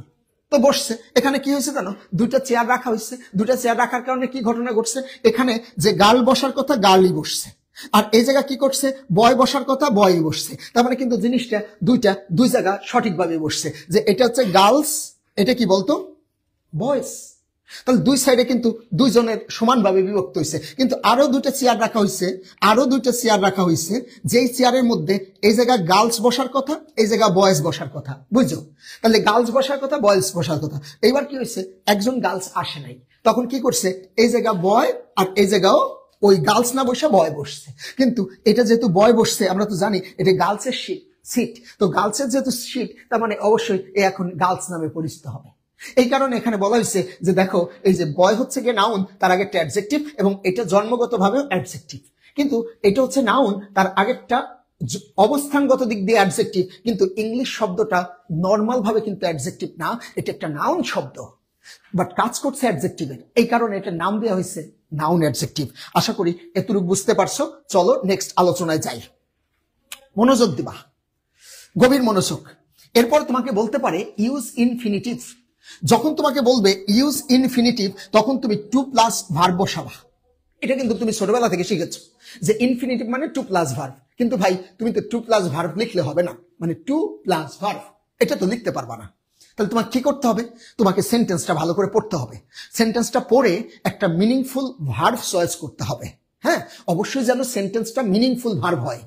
অর্থাৎ যেই ভার্বটা তুমি চয়েস করছো তার আগে ছোট্ট করে একটা টু বসাই দিবা। যেমন আমরা বলি না এরকম, উই ওয়ান্ট, হ্যাঁ তুমি লিখলা to dance, we want to dance. শুধু ড্যান্স না বলে তুমি বলবা উই ওয়ান্ট টু ড্যান্স, তার মানে হয়ে গেল। We want to go, we want two Singh, তার মানে এই যে ইনফিনিটিভ ইউজ করবা। এবার আসি গুরুত্বপূর্ণ জিনিসে, যেটা যদি কোনো হিস্টোরিক্যাল ইভেন্ট দেয় একটা থাকে। মনোযোগ দিবা, একবার বলবো একবারে বোঝার ট্রাই করবা। অফলাইনে তো একবার বলার সাথে সাথে পোলাপান ক্যাচ করে ফেলে। চমৎকার একটা শব্দ এখানে বলেছে অ্যাপোজিটিভ। তো অ্যাপোজিটিভ জিনিসটা আমি একটু বুঝাচ্ছি, বুঝার ট্রাই করবা, দাগিয়ে দাগিয়ে বুঝাচ্ছি। তো অ্যাপোজিটিভ কি বুঝো? প্রথম কথা হচ্ছে অ্যাপোজিটিভের ক্ষেত্রে দুইটা কমা থাকে। কয়টা কমা থাকে? দুইটা। এবং এই দুইটা কমার মাঝে একটা অ্যাপোজিটিভ ইউজ করতে হয়। বুঝার ট্রাই করবা সবাই, মনোযোগ প্লিজ। তো অ্যাপোজিটিভের ক্ষেত্রে দুইটা কমা থাকে, আগে একটা কমা থাকে, পরে একটা কমা থাকে, এবং এর মাঝে অ্যাপোজিটিভ ইউজ করতে হয়। তো অ্যাপোজিটিভ জিনিসটা কি সেটা আগে বলি। অ্যাপোজিটিভ ব্যাপারটা হচ্ছে এখানে ম্যাক্সিমাম ক্ষেত্রে একটা সাবজেক্ট থাকে, অথবা এখানে কোনো একটা নাউন শব্দ থাকে। তাহলে বলো তো অ্যাপোজিটিভ তো দুইটা কমার মাঝে বসবে, তাহলে প্রথম কমার আগে ম্যাক্সিমাম ক্ষেত্রে সাবজেক্ট, আর সাবজেক্ট হিসেবে একটা নাউন থাকে। এতটুকু বুঝছি কিনা? মনে করো এখানে লিখে দিলাম নজরুল, দ্যাট মিনস কাজী নজরুল ইসলাম, অথবা আমি লিখে দিলাম বাংলাদেশ, তাহলে বাংলাদেশ এখানে সাবজেক্ট। বুঝো? এই সাবজেক্টের জন্য দ্বিতীয় কমার পর এখানে একটা ভার্ব থাকে। তাহলে দেখো এখানে সাবজেক্ট, ওই সাইডে ভার্ব। তাহলে তুমি আমাকে একটু কাইন্ডলি একটু তোমার বিবেক খাটিয়ে একটা কথা বলো তো ভাইয়া, এই যে তুমি সাবজেক্টটা লিখছো, এই সাবজেক্টের জন্য তুমি এখানে ভার্ব লিখছো, তার মানে এইটার সাবজেক্টের জন্য এই জায়গায় ভার্ব আছে। তার মানে আমরা কিন্তু এই দুই কমার মাঝে একটা অ্যাপোজিটিভ বসাবো। তাহলে তুমি দেখো এখানে সাবজেক্ট লিখছো, ভার্ব লিখছো ওই সাইডে গিয়ে, এখন তোমার এখানে একটা অ্যাপোজিটিভ বসাইতে হবে। অ্যাপোজিটিভ জিনিসটা কি? একদম সিম্পল, মাথায় রাখবা। এই যে প্রথম কমার পূর্বে যেই সাবজেক্টটা আছে না, এই যে প্রথম কমার পূর্বে যে সাবজেক্ট বা নাউনটা বসেছে না, এই নাউন বা সাবজেক্ট সম্পর্কে এক্সট্রা ইনফরমেশন দিবা একের অধিক শব্দ দিয়ে, বাট ওখানে কোনো সাবজেক্ট আর ভার্ব ইউজ করা যাবে না। তুমি কোনোভাবে সাবজেক্ট আর ভার্ব ইউজ করবা না। কেন করবা না? কারণ এই যে সাবজেক্ট, এই যে ভার্ব, অর্থাৎ সাবজেক্ট এবং ভার্ব অটোমেটিক্যালি দেয়া আছে। যেহেতু সাবজেক্ট ভার্ব দেয়া আছে, তার মানে এখানে তুমি আর নতুন করে কোনো সাবজেক্ট ভার্ব ইউজ করবা না, যেটাকে আমরা অ্যাপোজিটিভ বলি। এখন যারা আরেকটু বেশি জানো তাদের উদ্দেশ্যে আর একটা সহজ কথা বলি। অ্যাপোজিটিভ হচ্ছে অ্যাডজেক্টিভ ক্লজের রিডিউস ভার্সন। অ্যাডজেক্টিভ ক্লজটাকে রিডিউস করে অ্যাপোজিটিভ করা হয়। বাট তারপর আমাদের এত কিছু বোঝার দরকার নেই। আপাতত আমরা এতটুকু বুঝি যে ভাইয়া যদি অ্যাপোজিটিভের কথাটা বলে, তাহলে সিম্পল ভাবে আমাদের যে শব্দটা দেয়া থাকবে, মনে করো এখানে আমি লিখলাম নজরুল, নজরুল, হ্যাঁ নজরুল লিখে একটা কমা দিলাম, ঠিক আছে? নজরুল লিখে একটা কমা দিলাম। তো নজরুল লিখে কমা দিলাম, তারপরে যা আছে আছে, হ্যাঁ লিখলাম ধরো এই জায়গার একটা কমা। তো এখানে লিখলাম এ, দাঁড়াও সরি, দেখো নজরুল ইজ আ রিভেল পয়েট। রিভেল পয়েট, দেখো নজরুল ইজ এ রিভেল পয়েট, মানে নজরুল একজন বিদ্রোহী কবি। এখন তোমার এখানে বলছে অ্যাপোজিটিভ ইউজ করো। এখন এই অ্যাপোজিটিভ ইউজ করতে বলছে, তার মানে তুমি দেখো এই যে নজরুল, এটা একটা নাউন হিসেবে বসেছে, এবং এই জায়গায় দেখো ভার্ব আছে, তার মানে এই সাবজেক্টের জন্য এই ভার্বটা আছে। যদি তুমি এই অংশটা নাও দাও সেন্টেন্সে, তাও কিন্তু সেন্টেন্সটা মিনিংফুল। তাহলে আমি যদি লিখি Nazrul is a rebel poet, সেন্টেন্সটা হচ্ছে না? সেন্টেন্স তো হচ্ছে, বাট এখানে তুমি এখন কি করবা, তোমার মতো করে নজরুল সম্পর্কে এক্সট্রা একটা ইনফরমেশন দিবা, বাট একটা শব্দে যেন না হয়, একের অধিক শব্দ হয়, 2, 3, 4 শব্দ যতটুকু প্রয়োজন হয়। তো আমি হইলে কি লিখতাম জানো, এই যে নজরুল, নজরুল হচ্ছে আমাদের জাতীয় কবি। তাহলে বলতো আমাদের জাতীয় কবি, ইংরেজি কি হবে, our national poet, our national poet. দেখো আওয়ার ন্যাশনাল, হ্যাঁ, পয়েট, দেখছো আওয়ার ন্যাশনাল পয়েট। তাহলে দেখো তো আমি আওয়ার ন্যাশনাল পয়েট লিখেছি, বাট এর মধ্যে কিন্তু আমি কোনো সাবজেক্ট আর ভার্ব ইউজ করিনি, কারণ আমি জানি এখানে সাবজেক্ট দেয়া থাকবে, এই সাইডে ভার্ব দেয়া থাকবে, তার মানে মাঝখানে আমি যেটা ইউজ করব এখানে কোনো সাবজেক্ট ভার্ব দিব না। বলতো আমি যদি বলতাম ভাইয়া বাংলাদেশ, বাংলাদেশ, এই বাংলাদেশ নিয়ে অ্যাপোজিটিভ লিখতে বলছে, তুমি আমাকে বলো তো বাংলাদেশ নিয়ে যদি অ্যাপোজিটিভ লিখতে বলে তোমরা কি লিখবা, আমাকে একটু জানাও তো, বাংলাদেশ নিয়ে অ্যাপোজিটিভ।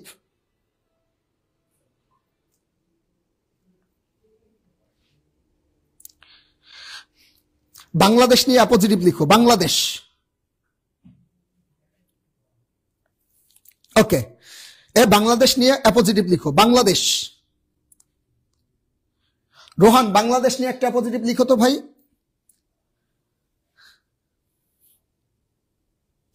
বলো বাংলাদেশ নিয়ে একটা অ্যাপোজিটিভ লিখো, কি হবে বলো, সবাই জানাও, বাংলাদেশ নিয়ে একটা অ্যাপোজিটিভ লিখো।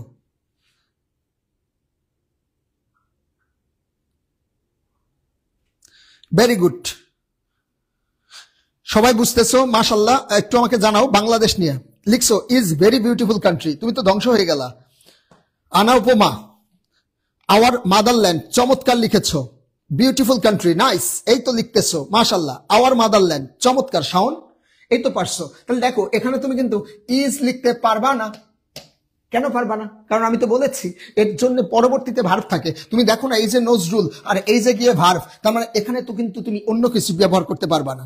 এবার লিখছো Bangladesh is a small country, তুমি তো টোটাল আবার সাবজেক্ট ভার্ব লিখছো, এটা লিখতে পারবা না, শুধু লিখতে পারতা এই স্মল কান্ট্রি, এই small country, right. Kamrun Nessa Begum, river Rhine country, চমৎকার। আফরিন, আওয়ার মাদারল্যান্ড, শাওন লিখেছো, ভেরি গুড। বাট মারুফা তুমি ভুল করছো বোন, তুমি লিখেছো হচ্ছে Bangladesh is a small country, এটা হবে না। Very good. হ্যাঁ, নাজনিন, ঝুমুর, তুমি সঠিক লিখেছো, ভেরি গুড। তানজিল ভুল লিখছো রে ভাই, তুমি লিখছো Bangladesh is a agriculture country, এটা তো হবে না, তুমি লিখতে পারতা অ্যান এগ্রিকালচারাল কান্ট্রি, শুধু an agricultural country, very good. আচ্ছা ইজ হবে না, ইজ হবে না, হ্যাঁ, এই জায়গায় যে তুমি মডিফায়ার হিসেবে যেটা ব্যবহার করছো এখানে কিন্তু ইজ ব্যবহার করা যাবে না। আমি কিন্তু বারবার বলেছি কোনোভাবে সাবজেক্ট ভার্ব ব্যবহার করা যাবে না। এখানে দেখো লেখা আছে, এই যে দেখো লেখা আছে নাউন সম্পর্কে অতিরিক্ত তথ্য, যেখানে সাবজেক্ট আর ভার্ব কোনোভাবেই বসবে না। নাউন সম্পর্কে অতিরিক্ত তথ্য যেখানে সাবজেক্ট অথবা ভার্ব বসবে না, ঠিক আছে। নাউন সম্পর্কে অতিরিক্ত তথ্য যেখানে কোনো সাবজেক্ট এবং ভার্ব ব্যবহার করতে পারবে না। ওকে, আশা করি এতটুকু বুঝছো। আরো কয়েকজন কমেন্ট করেছো, ভেরি গুড। আওয়ার মাদারল্যান্ড, চমৎকার, ভেরি গুড। অনেকেরই হয়েছে, মাশাল্লাহ, সবাই বুঝতে পারছো মোটামুটি। তবে অনেকে ভুল অ্যান্সার করছো, এটা কিন্তু করা যাবে না, কোনোভাবেই করা যাবে না। তো ম্যাক্সিমাম হচ্ছে এ ডেভেলপিং কান্ট্রি, নাইস, এই তো হচ্ছে এ ডেভেলপিং কান্ট্রি, মানে কি একটি উন্নয়নশীল দেশ, তাই তো, কত সুন্দর। একদম সিম্পল সিমসাম কথায় সেরে দিবা, ঠিক আছে, একদম সিম্পল ভাবে বলবা। তো আমরা এবার আসি পরবর্তী অংশে, মনোযোগ দিব। এটা বুঝানোর তেমন কিছু নাই, আমি বললে তুমি পারে যাবা। সেটা হচ্ছে কেমন, মনে করো এখানে বলছে যে ভাইয়া ইউজ প্রিপজিশনাল ফ্রেজ। মনোযোগ, আমরা শেষের দিকে আছি আমাদের মেইন আলোচনার, ঠিক আমরা পরবর্তীতে কোশ্চেন সলভ করব, মনোযোগ দিব। কোশ্চেন সলভ না করে যাইও না, তাহলে কিন্তু ধ্বংস হয়ে যাবা। সবাই লাইনে থাকো। দেখো প্রিপজিশনাল ফ্রেজ, তার মানে এখানে লিখছি প্রিপজিশন সাথে সাম ওয়ার্ডস। আমি এখানে একটা গুরুত্বপূর্ণ মেসেজ দিতে চাচ্ছি তোমাদের, তোমরা যদি একটু মনোযোগ হয়ে নড়ে চড়ে ঠিক হয়ে বসো তাহলে কিন্তু আমি মেসেজটা দেই, বুঝার ট্রাই করবা। আমাদের এই যে মডিফায়ার যে প্যাটার্নটা আছে, এই প্যাটার্নে একটা প্রশ্ন হয় সব সময় যে ফ্রেজ চাই, ফ্রেজ। যখন তোমার ফ্রেজ চাই সেটা হতে পারে প্রিপজিশনাল ফ্রেজ, সেটা হতে পারে পার্টিসিপল ফ্রেজ, সেটা হতে পারে অ্যাডভার্বিয়াল ফ্রেজ, সেটা হতে পারে ইনফিনিটিভ ফ্রেজ, চারটা। আমি আবারও বলছি, আমি একটু দেখাই। আচ্ছা, একটু দেখাই কি কি ফ্রেজ চাই। দেখো, নাম্বার ওয়ান চাই পার্টিসিপল ফ্রেজ, বুঝছো? নাম্বার 2 চাই প্রিপজিশনাল ফ্রেজ, বোঝার ট্রাই করবা। নাম্বার 3 চাই ইনফিনিটিভ ফ্রেজ, নাম্বার 4 চাই অ্যাডভার্বিয়াল ফ্রেজ। মনোযোগ, 4টা ফ্রেজের বাইরে আর যাবে না। এখন প্রশ্ন হচ্ছে যে ভাই একটা বা দুইটা যেহেতু ফ্রেজ চাই, তার মানে আমাদের ফ্রেজ সম্পর্কে ধারণা থাকা দরকার। তুমি মাথার মধ্যে এই জিনিসটা আগে ইনপুট করো যে ফ্রেজ মানে একের অধিক শব্দ, এটা আগে মাথার মধ্যে নাও। তো মাথার মধ্যে নেওয়ার পর তুমি এটা চিন্তা করবা যে ভাইয়া তো বলছে যে প্রিপজিশনাল ফ্রেজ, মাথায় রাখবা প্রিপজিশনাল ফ্রেজ শুরু হবে প্রিপজিশন দিয়ে, সাথে কিছু ওয়ার্ড লিখবা জানি সেন্টেন্সটা মিনিংফুল হয়। যেমন প্রিপজিশনাল ফ্রেজ আমি বললাম ইন সার্চ অফ ফুড। দেখো, ইন সার্চ অফ ফুড, খাদ্যের সন্ধানে। তাহলে ইন সার্চ অফ ফুড বলতো আমি শুরু করছি কি দিয়ে? ইন দিয়ে না? তাহলে এটা হচ্ছে একটা প্রিপজিশনাল ফ্রেজ। আমি বললাম ইন হিজ রুম, তার রুমে মধ্যে। তাহলে ইন হিজ রুম বলতো শুরু করছে কি দিয়ে? ইন দিয়ে, সাথে আমি কিছু শব্দ লিখছি, তার মানে এটাকে আমি বলবো প্রিপজিশনাল ফ্রেজ। তাহলে একটা কথা বলি, কথাটা একদম সহজভাবে নিবা। ফ্রেজ মানে একের অধিক শব্দ, যেই ফ্রেজ বলবে আমরা সেইটা দিয়ে শুরু করব। যদি বলে প্রিপজিশনাল ফ্রেজ, তাহলে আমরা প্রিপজিশন দিয়ে শুরু করব, সাথে সাম ওয়ার্ড লিখব। এবার যদি বলে ইনফিনিটিভ ফ্রেজ কি হবে? আমরা তো জানি 2 + V1, সাথে কিছু ওয়ার্ড।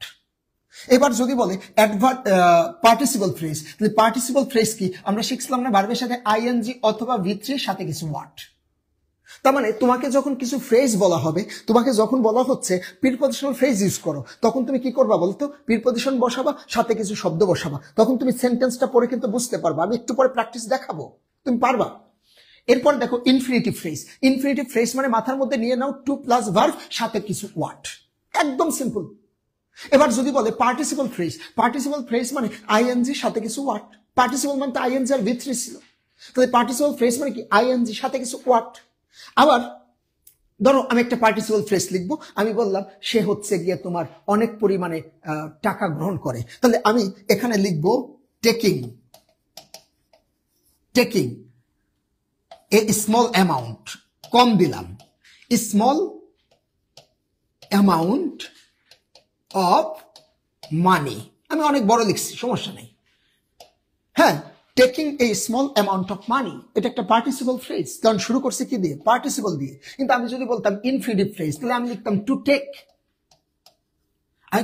টু টেক, এবার একটা গুরুত্বপূর্ণ কথা বলি, এই 3টা তো ভালোই পারলাম, যা দিয়ে শুরু করতে বলে তাই দিয়ে শুরু করব। যদি বলে পার্টিসিপল ফ্রেজ, তাহলে পার্টিসিপল দিয়ে শুরু করে কিছু ওয়ার্ড লিখে দিব। যদি বলে প্রিপজিশনাল ফ্রেজ, প্রিপজিশন দিয়ে শুরু করে সাথে কিছু শব্দ লিখে দিব। যদি বলে ইনফিনিটিভ ফ্রেজ, তাহলে আমি ইনফিনিটিভ দিয়ে শুরু করব, সাথে কিছু শব্দ লিখব। বাকি রইল অ্যাডভার্বিয়াল ফ্রেজ, অ্যাডভার্ব দিয়ে শুরু করব। তবে এই অ্যাডভার্বিয়াল ফ্রেজ অ্যাডভার্ব দিয়ে শুরু না করতে পারলেও, এই প্রিপজিশন দিয়ে শুরু করলেও ওটা অ্যাডভার্ব ফ্রেজ হয়ে যায়। অর্থাৎ সেটা বিশেষ করে প্লেস হতে পারে, টাইম হতে পারে।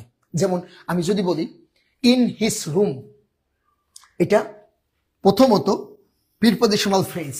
দ্বিতীয়ত আমি যদি বলি কোথায়, বলতো কোথায়, আমি তোমাকে শিখাইছিলাম না MPTR, বলতো এই যে প্লেসটা, এই প্লেস মানে কি? অ্যাডভার্ব অফ প্লেস না? আমি যদি বলি কোথায় কাজ করে, তাহলে এটা একটা অ্যাডভার্ব। ইন হিজ রুম, এটা হচ্ছে অ্যাডভার্ব অফ প্লেস। তার মানে তুমি যখন অ্যাডভার্বিয়াল ফ্রেজ তোমাকে চাওয়া হচ্ছে, অ্যাডভার্বিয়াল ফ্রেজ লিখতে বলা হচ্ছে, তুমি যদি অ্যাডভার্ব দিয়ে পারো তা তো লিখলা, যদি না পারো তাহলে তুমি প্রিপজিশন দিয়ে লিখলেও কিন্তু সেটা অ্যাডভার্বিয়াল ফ্রেজ হয়ে যায়। কথা বুঝছো কিনা? তাহলে তুমি যদি অ্যাডভার্বিয়াল ফ্রেজ পারো অ্যাডভার্ব দিয়ে লিখতে, তাহলে লিখবা, কিন্তু বেশিরভাগ ক্ষেত্রে পারা যায় না। আর যখন তুমি অ্যাডভার্বিয়াল ফ্রেজ অ্যাডভার্ব দিয়ে পারছো না, তখন তুমি নর্মাল প্রিপজিশন দিয়ে লেখা শুরু করবা। আর প্রিপজিশন দিয়ে লেখা শুরু করলে ওইটা অ্যাডভার্ব ফ্রেজ নামে পরিচিত হবে। আশা করি এতটুকু বুঝছো। আলোচনা মোটামুটি শেষ, এর বাইরে আর কিছু আসে না। ঠিক আছে, এর বাইরে আর কিছু আসে না। এতটুকু বুঝছো কিনা আমাকে একটু জানাও।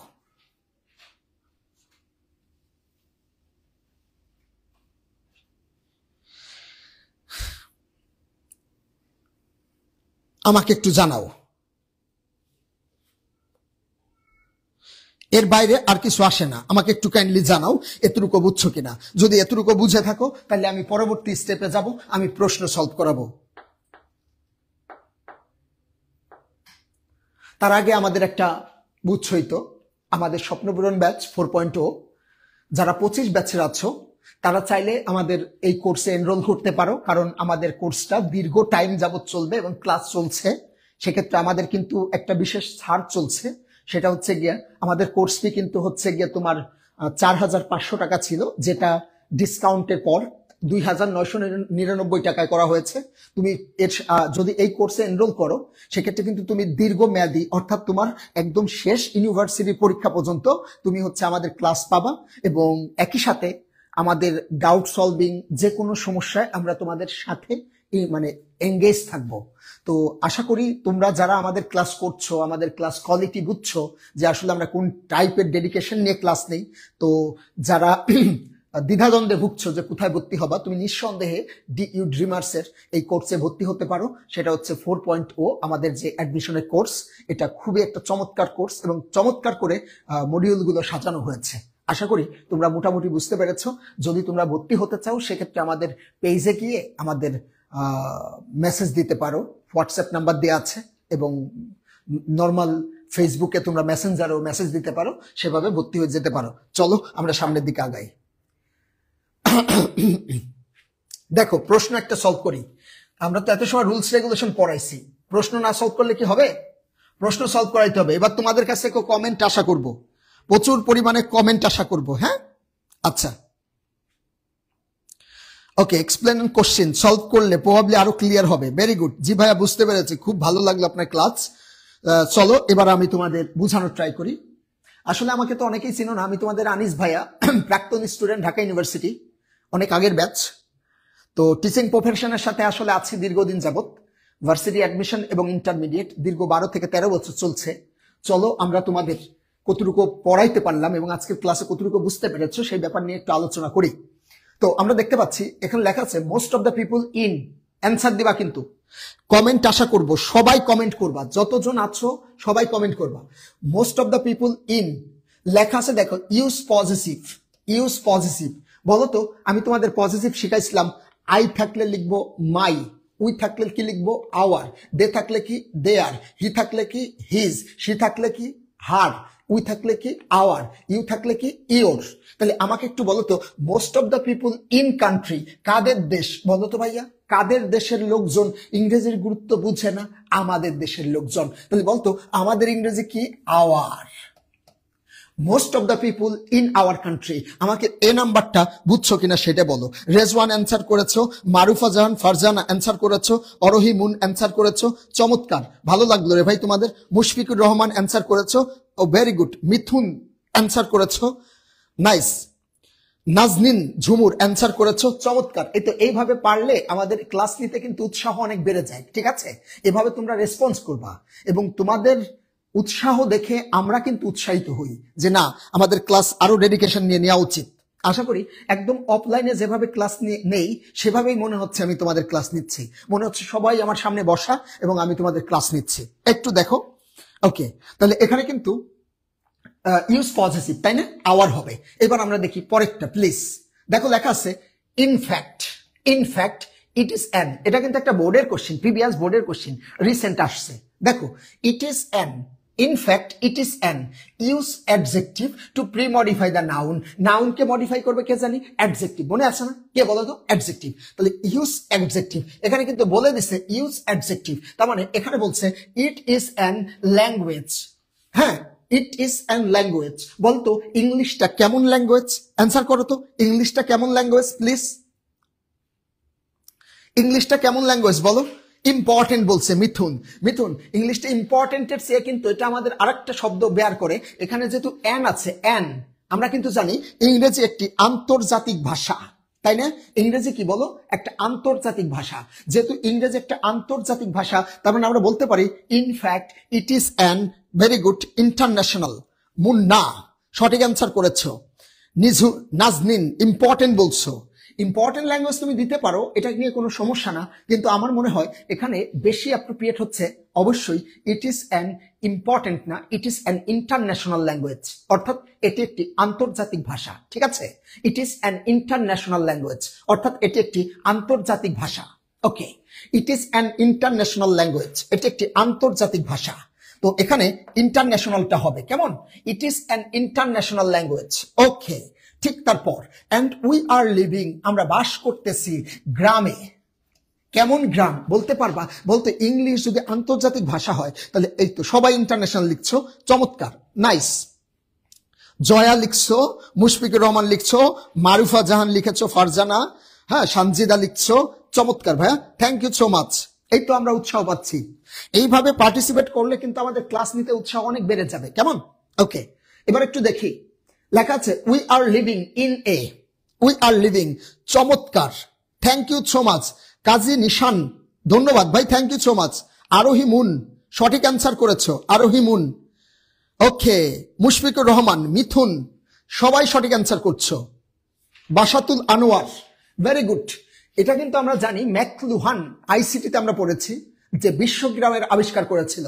বিশ্বগ্রাম মানে হচ্ছে গ্লোবাল ভিলেজ, অর্থাৎ এখানে গ্লোবাল হবে, গ্লোবাল, ঠিক আছে, গ্লোবাল ভিলেজ। আর এখানে হবে ইন্টারন্যাশনাল, ইন্টারন্যাশনাল, ইন্টারন্যাশনাল, ঠিক আছে। এরপরে দেখো, so if you know English, চমৎকার, এদিকে তাকাও।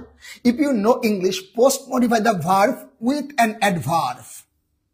মনোযোগ, মুরব্বীরা সবাই মনোযোগ দিবা। এখানে দেখো, তাকাও, লেখছে post modify the verb with an adverb. এখানে বসবে একটা অ্যাডভার্ব। ভেরি নাইস, সবাই গ্লোবাল অ্যান্সার করছো, খুব ভালো লাগছে, সবাই পার্টিসিপেট করছে, মাশাল্লাহ মাশাল্লাহ। ওকে, এবার আমি আসি এখানে। So if you know English, যদি তুমি ইংরেজিটা শিখো, post modify the verb with an adverb. আমি যদি বলি যদি তুমি ইংরেজিটা শিখো ভালোভাবে, তাহলে ভালোভাবে ইংরেজি এখানে কি দেয়া যায় আমরা একটু চিন্তা করব যে if you know English, if you know English বলতে কি দিব? ভালোভাবে। এখানে কিন্তু অ্যাডভার্ব বলছে, আর অ্যাডভার্ব মানে কিন্তু আমরা ট্রাই করব এখানে অ্যাডভার্ব অফ ম্যানার দেয়ার, মানে এখানে একটা এল ওয়াই যুক্ত শব্দ আমরা চুজ করার ট্রাই করব। কেমন, কি চুজ করব বলো? এল ওয়াই যুক্ত শব্দ। তাহলে বলো তো, আমি যদি বলি যদি তুমি ভালোভাবে ইংরেজি শেখো, তাহলে if you know English properly, হ্যাঁ, প্রপার না বললে আমি বলবো properly, PROPERLY, properly. If you know English properly, যদি তুমি ভালোভাবে ইংরেজিটা শেখো।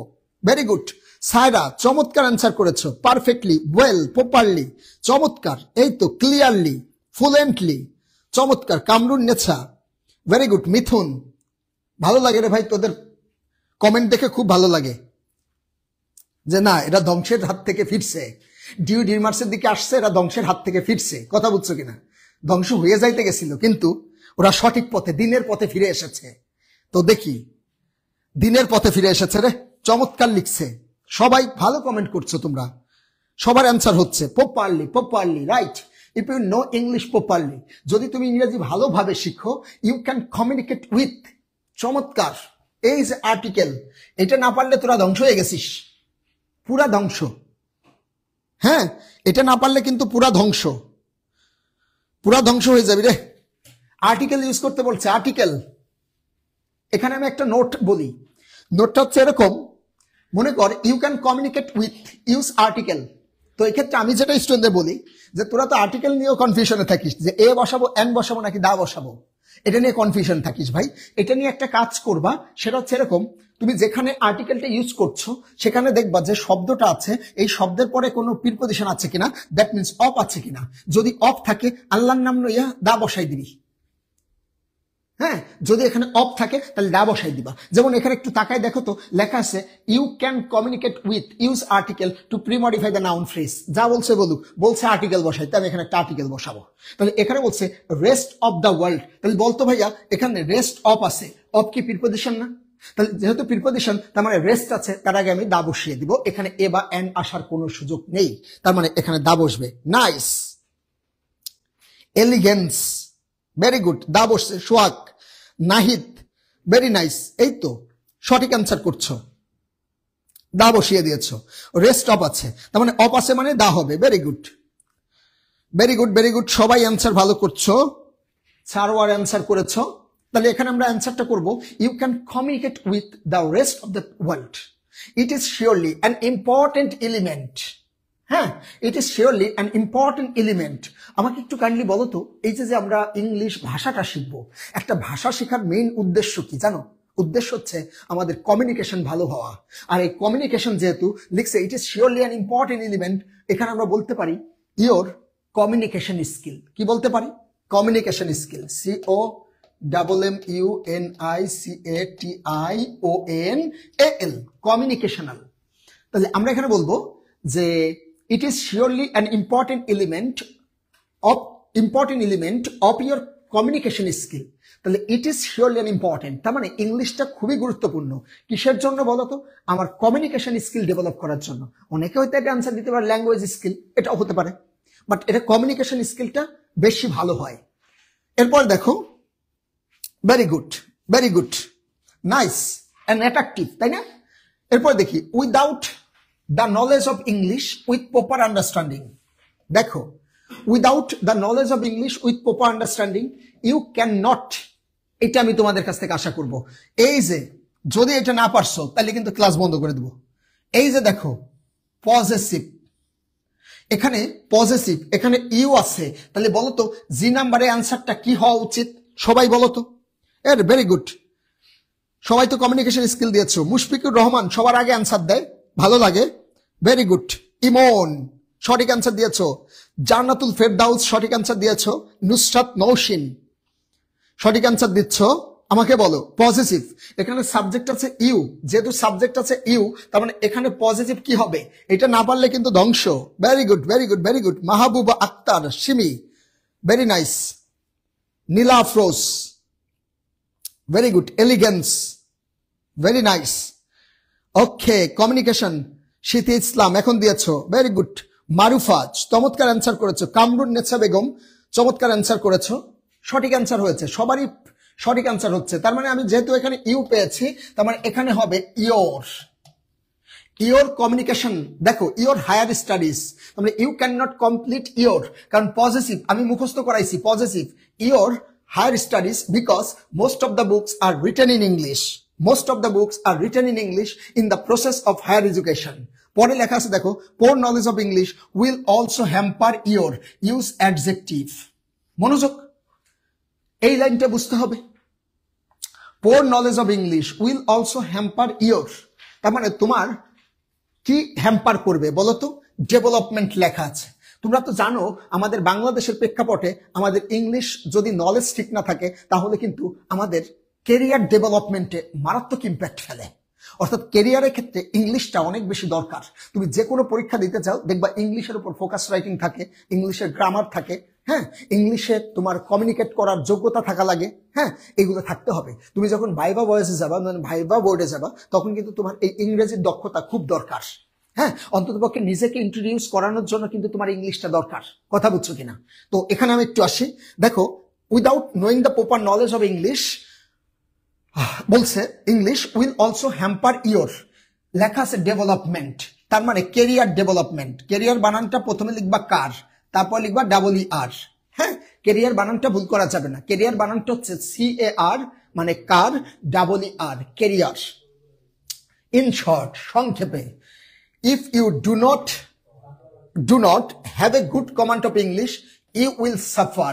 Post modify the verb with prepositional phrase. চমৎকার। এই আনিস ভাই তোমাদের শিখাইছে না যে প্রিপজিশনাল ফ্রেজ মানে কি? প্রিপজিশন দিয়ে শুরু করব। কি দিয়ে শুরু করব? প্রিপজিশন দিয়ে। তাহলে আমাকে একটু বলো তো, লেখা আছে এখানে, সুন্দর করে লেখা আছে যে, এখানে লেখা আছে দেখো, in short if you do not have a good command of English, সংক্ষেপে বলা যায় যদি তোমার ইংরেজিতে দক্ষতা না থাকে, you will suffer. Prepositional phrase বলো কি হবে? You will suffer. You will suffer, তুমি ভুগবে। আমি যদি বলি পরিণামে তুমি ভুগবে, পরিণামে, তাহলে আমরা কিন্তু পরিণামে বোঝাতে আমরা এখানে বলতে পারি in the long run. In the long run মানে পরিণামে, ইন দা লং রান মানে কি, পরিণামে। এটা মুখস্থ রাখতে হবে। অথবা তোমরা চাইলে কিন্তু এরকম লিখতে পারতাম, যেহেতু ভাইয়া বলেছে যে প্রিপজিশন দিয়ে শুরু করতে হবে, এটা একটা ফ্রেজ হবে, তাহলে কিন্তু আমরা বলতে পারি you will suffer in the long run, you will suffer in the long run, অথবা you will suffer in the future, you will suffer in the future, in the future. তাহলে বলতো ইন দা ফিউচার, তার মানে এখানে কিন্তু আমি in বসিয়েছি, সাথে এক্সট্রা ওয়ার্ড লিখেছি, তার মানে ইন দা ফিউচার। দেখছো, এটা কিন্তু তোমার জানা শব্দ, আমি কিন্তু তোমার জানার বাইরে কোনো শব্দ ইউজ করছি না, বাট ব্যবহার করার দক্ষতাটা তোমার বাড়াইতে হবে, যে তুমি কিভাবে জিনিসটাকে ব্যবহার করতে পারো। তার মানে আমি বলতে পারি you will suffer in the long run, অথবা বলতে পারি you will suffer in the future. Very good, career development. লাস্টের প্রশ্ন ভাইয়া, তোমরা পারবা সবাই। Do not waste your time and try to learn English ভালোভাবে। দেখো, do not waste your time and try to learn English, post modify the verb with an adverb. Adverb তো বুঝছো, ভালোভাবে শিক্ষার প্রয়োজনীয়তা এখানে বুঝিয়েছে।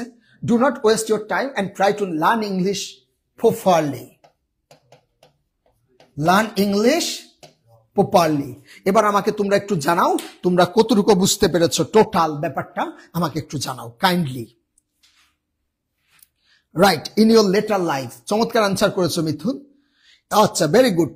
কাজী নিশান ভালো অ্যান্সার করছো। In every stage of life, in your life, last এটা প্রপারলি। সোহাগ লিখেছো ইন দ্য লং রান।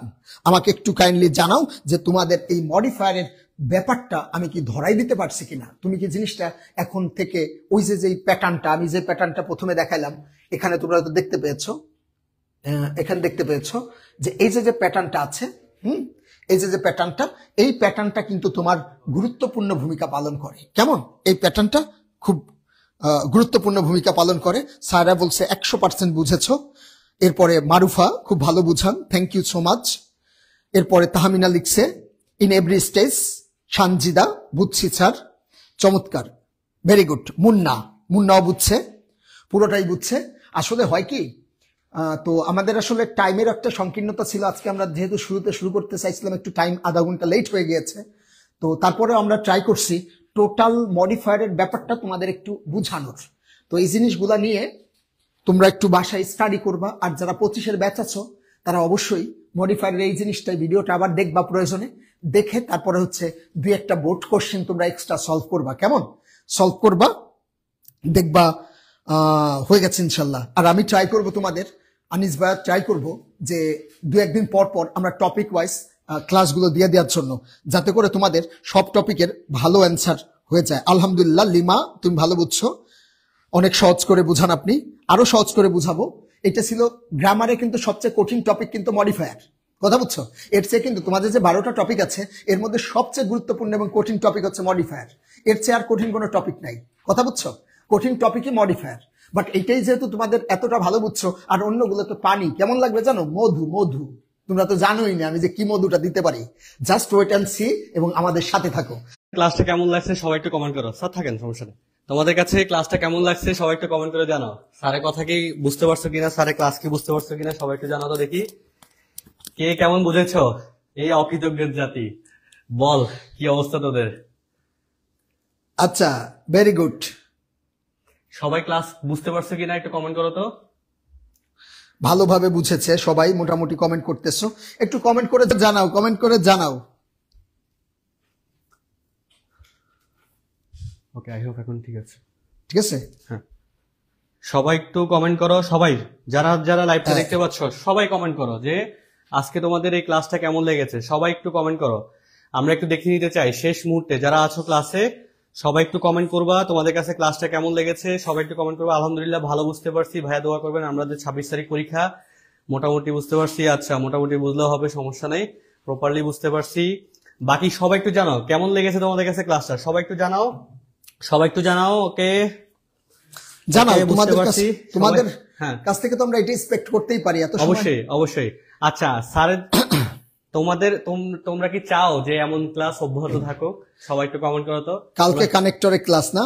আচ্ছা দেখি, ট্রাই করব, দেখি। আলহামদুলিল্লাহ, অনেক ভালো বুঝছো, তাই তো? আচ্ছা, ওকে। আচ্ছা, তোমাদের জন্য একটু বলে রাখি, আমাদের কিন্তু ঢাকা ইউনিভার্সিটির জন্য ঢাবি সপ্তপূরণ ব্যাচ আছে। তোমরা যারা এইচএসসি 25 ব্যাচের শিক্ষার্থী, এই যে ঢাবি সপ্তপূরণ ব্যাচ দেখতে পাচ্ছ, এই ব্যাচে কিন্তু তোমরা এখন প্রি বুকিং করতে পারবা। প্রি বুকিং করলে তোমাদের যে বইগুলো আছে, আমাদের কিন্তু বইয়ের অফার কিন্তু অফ হয়ে যাচ্ছে। তো যারা এখন প্রি বুকিং করবা, মাত্র 500 টাকা পেমেন্টে কিন্তু তোমরা এই কোর্সগুলোতে প্রি বুকিং করতে পারো। কি কি পাবা ঢাবি সপ্তপূরণ ব্যাচে আমি একটু বলে দিই তোমাদেরকে। ঢাবি সপ্তপূরণ ব্যাচে পাচ্ছ একদম অ্যাডমিশনের কোর্স, মানে ফুল অ্যাডমিশনের কোর্স। এখন ভর্তি হলে সুবিধা হচ্ছে একাডেমিকের ক্লাসগুলো ফ্রিতে পাচ্ছ।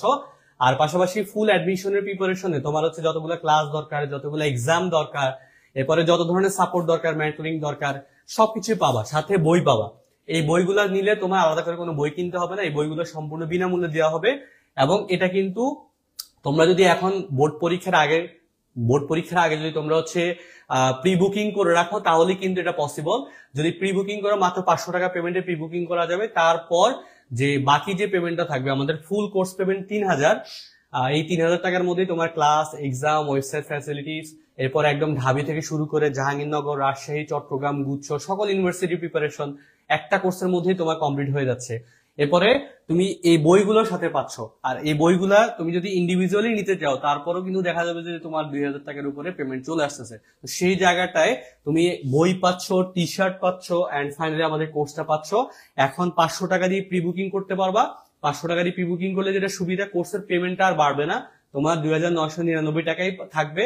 না হলে কিন্তু দেখা যাবে যে তোমার কোর্স পেমেন্টটা 4500 টাকা হয়ে যাবে। মানে 26 তারিখ থেকে এই কোর্সের পেমেন্ট হয়ে যাবে 4500 টাকা বই সহকারে। আর বই ছাড়া তখন থাকবে 3000।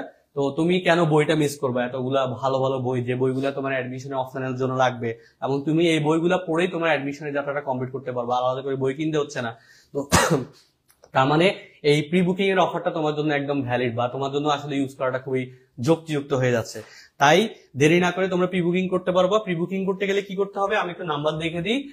0185